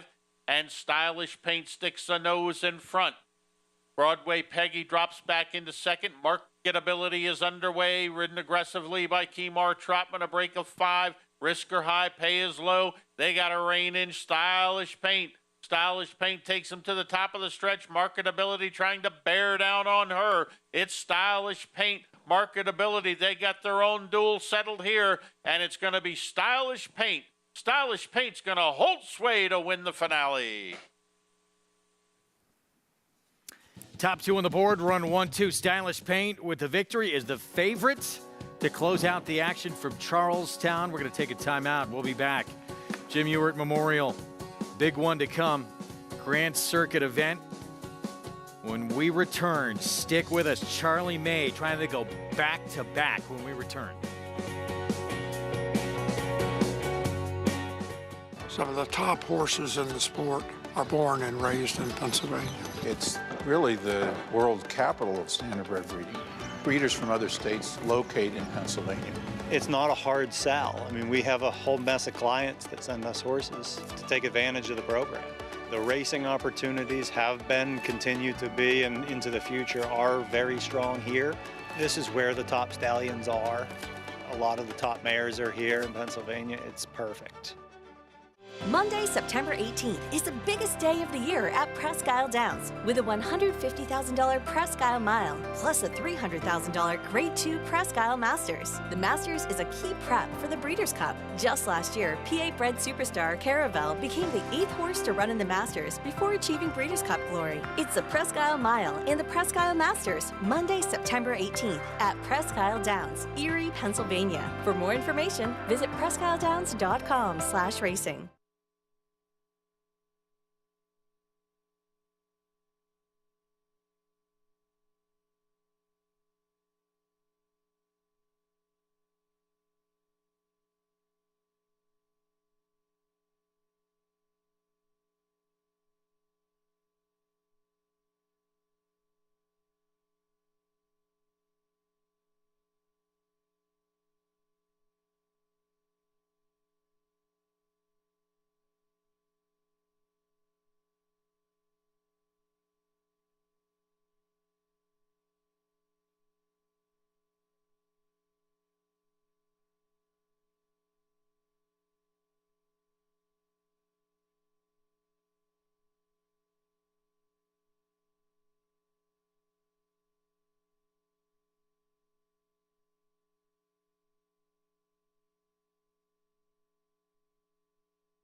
Back with you on our FS2 coverage.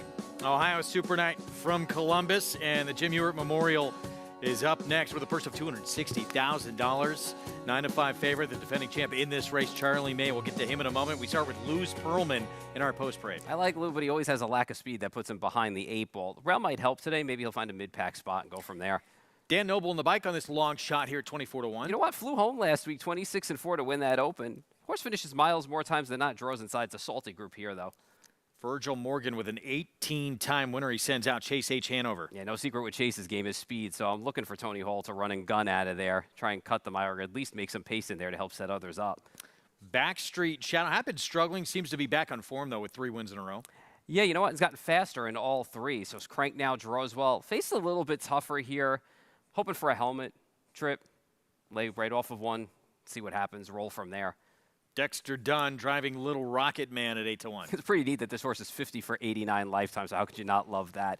Draws in a good spot, set up with a mid-pack post, try and take some live cover from there. And just shy of being a millionaire as well. Tattoo artist, he is a multi-millionaire for Ian Moore. That was a big win last time out in the Canadian Pacing Derby. You know, he's the type of horse that wants to just do it. Like, he's just waiting for you to ask him to do something, and he'll do it for you. Roy's 3 for 3 on him. That was a solid, great run.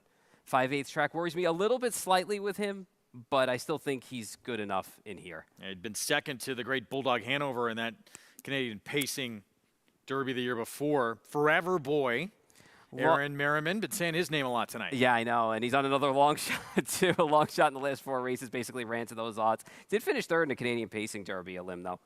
Ronnie Wren Jr. driving Hullabaloo, 28-1 here. A couple of seconds on the card, open over at Yonkers, then tried his hand up north without much success there. We'll see how it goes tonight from an outside draw against some tougher group of horses. Here he is, maybe the top 3-year-old pacer from last year, Beach Class, long away to return. You know, he supplemented into this race and drew the worst possible post, so that kind of sucks. But the qualifiers have gotten faster, and he's gotten tighter, which I like. There's no doubt he can hang, and he has races that are good enough, but it's a big-ass first time back.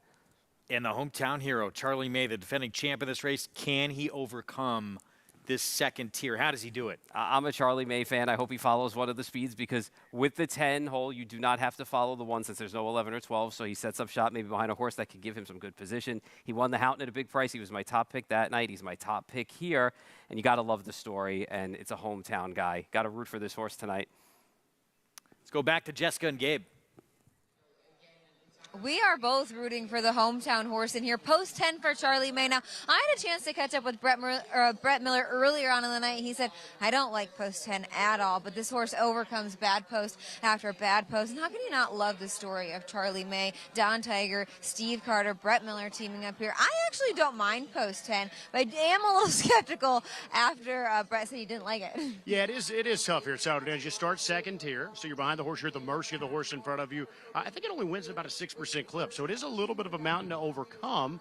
But how incredible is that story? I mean, a guy got a mare for $2,000. He breeds one horse, and here we are 5 years down the road. It's Charlie May at $2 million. It's just too good to be true almost. I can tell you that the last couple of minutes, Jess, I've counted the Charlie May orange T-shirts in this facility. There have to be 30, 40 T-shirts here on the apron, all spread out everywhere. So he is going to have a huge fan base. And, yes, it's going to be very cool if Charlie May can step up and get it done. He was a winner of this event last year, so it's not unheard of here that he could go back-to-back. You know, he's 3 for 9 on the season, coming off of that 150 win at Greenville in the Dark County Fair. We saw him at the Meadowlands back on Meadowlands pace night. David Miller drove him there. He had post 9, left aggressively, and had speed at the end of the mile. It is going to be a little tough, though, from post 10 to get involved early, unless Luz Perlman, it just guns a fire out. Well, that's the problem, because it's really not your choice. It's what the horseman in front of you is going to do. So if that horse takes off the gate, you know, you're sort of at the mercy. So, yeah, it's not going to be easy, but Brett Miller is a very capable pilot. I'm sure he will have Charlie May in as good a position as he possibly can. The Canadian Pacing Derby went to the 6th tattoo artist. Jockey and Moore already has a win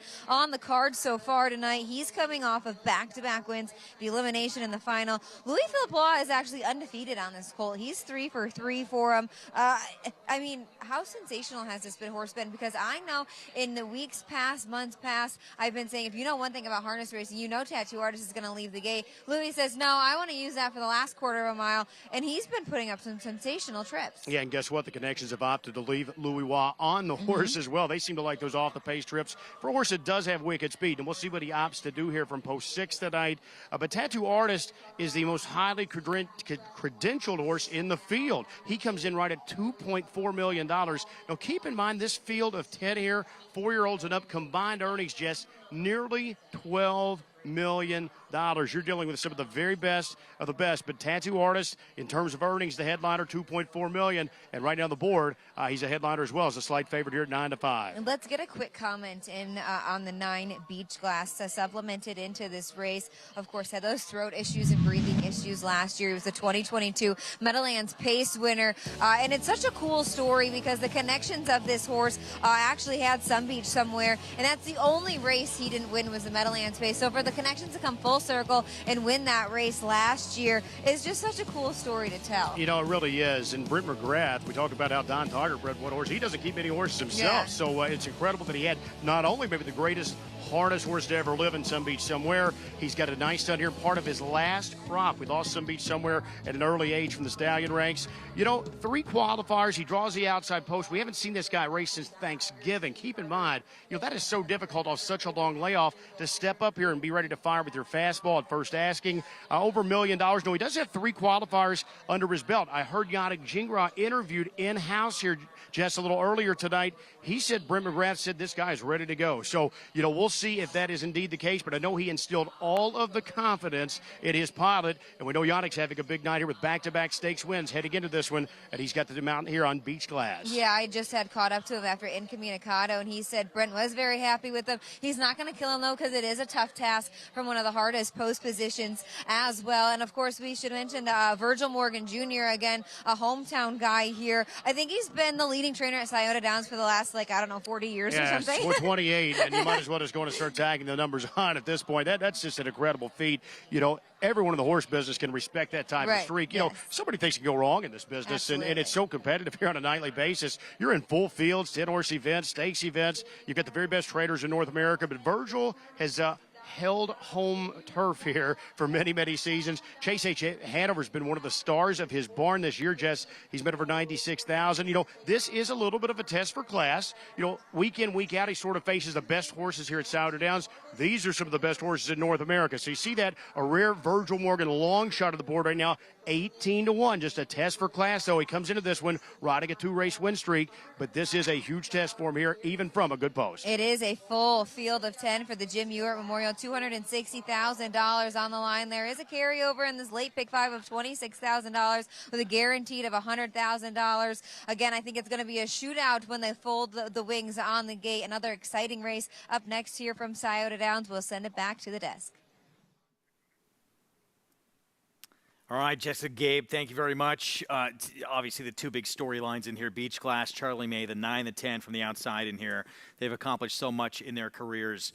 Who's going to make that early move has not been the best move tonight. Yeah, you've kind of wanted to wait a little bit longer depending on the pace situation, and I think that benefits a horse like Charlie May, to be honest with you, because when you look at this horse's past performances, he likes to sit back. He likes to make one run. He's a very kind horse. He's a very easy horse to drive. He'll let you move him into a spot that's a little bit off the pack and then come back to you so you can, get into him and chirp at him and get him moving to get him up there. I think he benefits the most from that when you look at the board. And also a horse, too, I know that he's shown a lot of speed before, but a horse that's rated a little bit from off the pace, that's a little bit of a price at times, is the number 5, Little Rocket Man. Right now, 8-1 on Little Rocket Man with Dexter Dunn. And it's a good spot for him. Good post, and how could you not like a horse that's 13 for 18 and 50 for 89 lifetime? 50 races in 89 starts. And what about, go back to Chase H. Hanover, the 3 in here. 22-1. Just too big a class test, you think? I think it's definitely a step up in class. We know that this horse is going to go to the front, so I think Tony Hull's going to gun out of there. He can go sub 148. I mean, you see that lifetime mark of 147 for him on there. The question is, how fast is he going to have to go early? Is anybody going to dog him and then brush and crush him and put him in a spot in second? He's capable on his best day, and we've seen some crazy results tonight. Got to keep your eyes on the 10, Charlie May. Won this race last year from that second tier, Brett Miller. What does he try and do? Who does he try and follow early on? It'll be interesting to see. I would think he's going to follow the 3 in here just simply because the 3 is going to leave. We'll see how they line up as they come to the gate here. I think it looks like he is going to follow the 3, I think. Jim Ewart Memorial. Let's go to Barry Vickroy for the call. Line Big Ride, Chase H. Hanover. Backstreet Shadow, Little Rocket Man, Tattoo Artist, Forever Boy, Hullabaloo, Beach Glass on the outside, Charlie May from the second tier. It starts the late pick 5. Gate swings into the back stretch. There they go. There, off ahead, a pacing fired away from the outside. Beach Glass sets sail to the inside. Chase H. Hanover crosses over and digs in. Also moving from the outside is Hullabaloo to the inside. Section line, Big Rye is there 4th. Outside 5th. Tattoo Artist looks to take a tucky. Is followed closely by Backstreet Shadow. Inside, Blues Perlman is racing in 7th. Outside it on the move early from 8th is Charlie May following his cover. Little Rocket Man from 9th. And the trailer is Forever Boy, the quarter 25-4. They come into the stretch the first time, and Beach Glass and Yannick Gingras have the early lead. Chase H. Hanover sitting in the pocket. Hullabaloo is there 3rd. Out and on the move. Here comes Tattoo Artist with his cover. Is Backstreet Shadow to the inside. Section line, Big Rye. He'll be shuffled. Moving 3rd over is Charlie May. 4th over, Little Rocket Man to the inside. Tough spot for Luz Perlman. He's shuffled back. He'll be 9th in a few strides. And the trailer is Forever Boy. The half in 54-1 as they start down the backstretch. Beach Glass caught a big second quarter breather. Chase H. Hanover is following from the pocket. First over, Tattoo Artist coming to call. He's now 2nd. In tow is Backstreet Shadow. To the inside, locked in 5th. Hullabaloo. Charlie May, 4 off the pace. He's 3rd over on the outside. In at the rail. Section line, Big Rye still being shuffled. Outside, Little Rocket Man. Then it is Forever Boy and Luz Perlman, 3/4 paced, 122-1, 28 flat backside, and Tattoo Artist takes over. 2nd is Backstreet Shadow. Charlie May, 3 wide off his cover through traffic. Chase H. Hanover, Little Rocket Man trying to dig in. Tattoo Artist looks like he's lived up to the billing. He has a lead by 3. It's Tattoo Artist in the Jim Ewart Memorial. Tattoo Artist from Backstreet Shadow, Charlie May, and Chase H. Hanover, 148-2. Ian Moore, couple of big wins tonight. Lewis Roy driving. Tattoo Artist, almost $2.4 million in earnings coming into tonight before this event. Yeah, and adds to it with a nice drive. by Roy. And you know what? That move, that first over move, once he put away Beach Glass, made it look kind of easy. Opened up, got some separation at the top of the stretch, and he ran on. Wasn't too much urging being asked. Roy's pretty steady and quiet in the bike right there, just leaning back a little bit. Battle was on for second behind a runaway winner in Tattoo Artist. That Canadian Pacing Derby was no fluke. Charlie May made a bid to get second in here. Winds up third in the end. Just too much work to do for him. Yeah, I don't know what happened after the start, that he was following the three, which we had talked about, to get a little bit of position, but ended up being parked out for pretty much the entire mile, and then was third over into some live cover. But by the time he flipped off 3 wide, he was kind of emptying out a little bit. 36 career wins for Tattoo Artist, this 6-year-old for trainer Ian Moore, who, among other victories, Little Brown Jug victory back in 08 with one of his favorites, Shadow Play. We'll have the prices for you when we come back.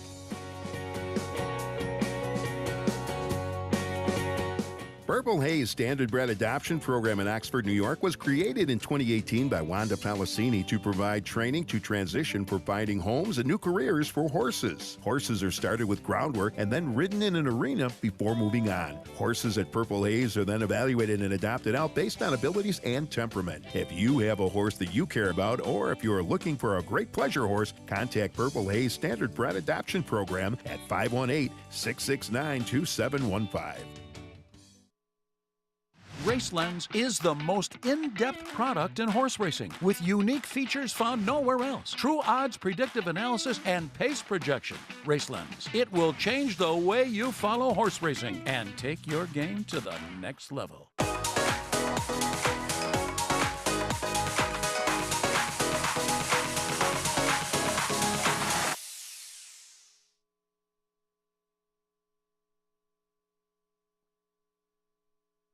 Become a member of the United States Trotting Association and take advantage of special benefits including pathway savings, member pricing on American Horse Council publications, and discounts on products and services, and so much more. USTrotting.com is where you'll find entries and results from all the racetracks and get behind-the-scenes stories as the USTA visits farms and stables before major races such as the Hambletonian, Little Brown Jug, and Breeders' Crown. It's easy to join. Fill out the new member form on our website or call our member services department at 877-800-USTA. Racetrack Television Network brings you every race, from every track, on every screen, every day. With monthly packages starting as low as $5, RTN gives you great value and access to more live HD streaming and race replays than anyone. Visit RTN.tv today to sign up and watch on almost any device, including Roku and Amazon Fire. RTN has packages that start at $5 per month.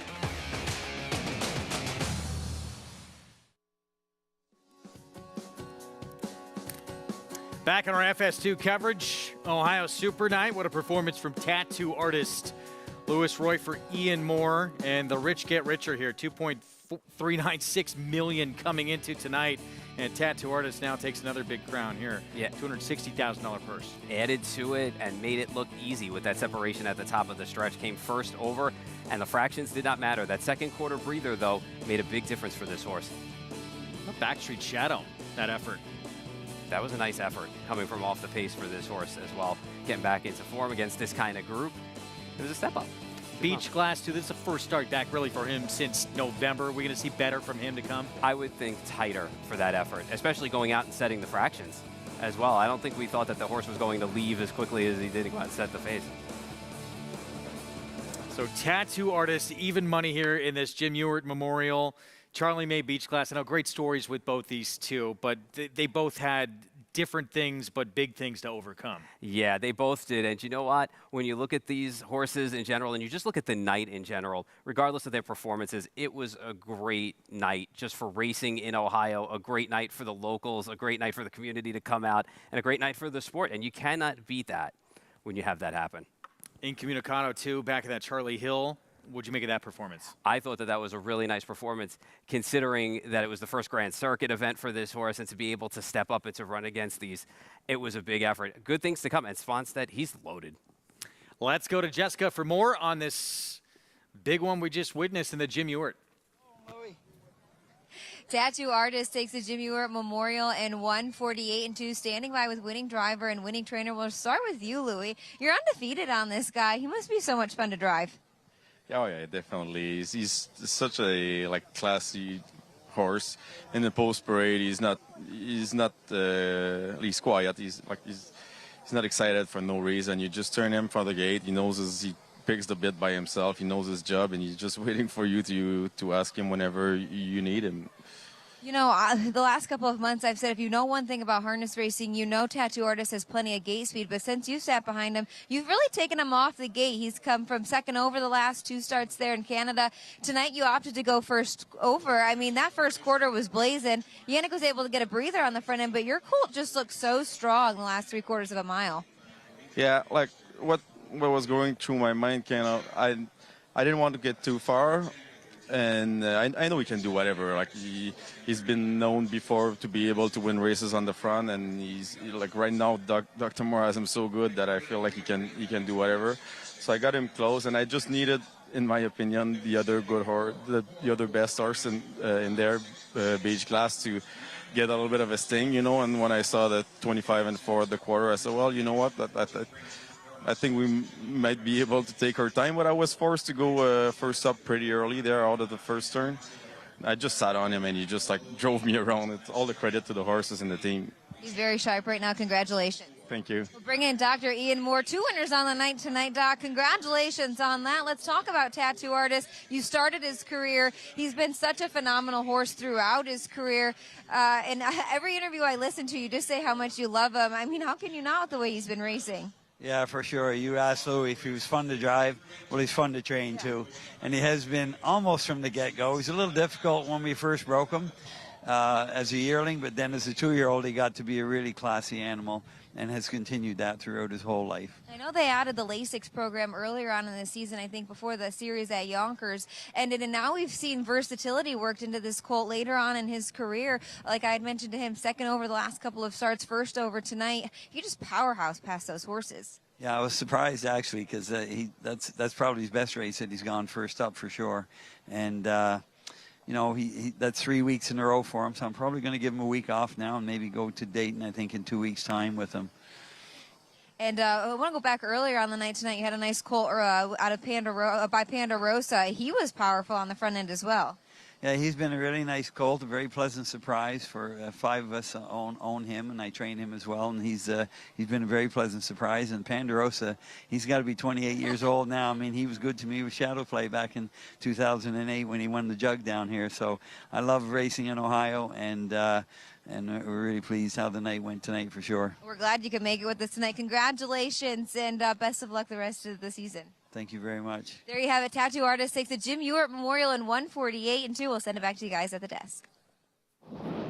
Jessica, thank you. Last 5 starts for Tattoo Artist. He's earned over $400,000. Pretty productive. We're going to have live coverage of the Little Brown Jug on FS2 September 21st. You saw Ian Moore with that Little Brown Jug shirt on. And, yeah, back in 08, he won it with Shadow Play. Probably for him, he said the favorite horse he's ever campaigned. So we look forward to that coverage coming up. Yeah, it's going to be fun. It's always a great atmosphere down there for the Little Brown Jug, and they pack them in. About 50,000 people go there. It's a big event. It's a great event. It's going to be a lot of fun. Hope you enjoyed it. That's going to wrap up our coverage this evening of Ohio's Super Nights. We are back next Thursday. We're going to have opening day Belmont at the Big A. We'll be back in action here in the afternoon. Coverage starts 1 Eastern time on FS2. We will see you then. We'll have meet-long coverage. What a night out in Columbus, Incommunicado. Makes it 5 in a row. Stepping up in class did not matter. Yannick Gingras for Aki Svanstedt. And the Charlie Hill Memorial then, and the Jim Ewart Tattoo Artist. Ian Moore, Louis Roy teaming up. Canadian Pacing Derby winner. Adds another big one. Last 5 starts over $400,000 in the bank. We'll see you on Thursday.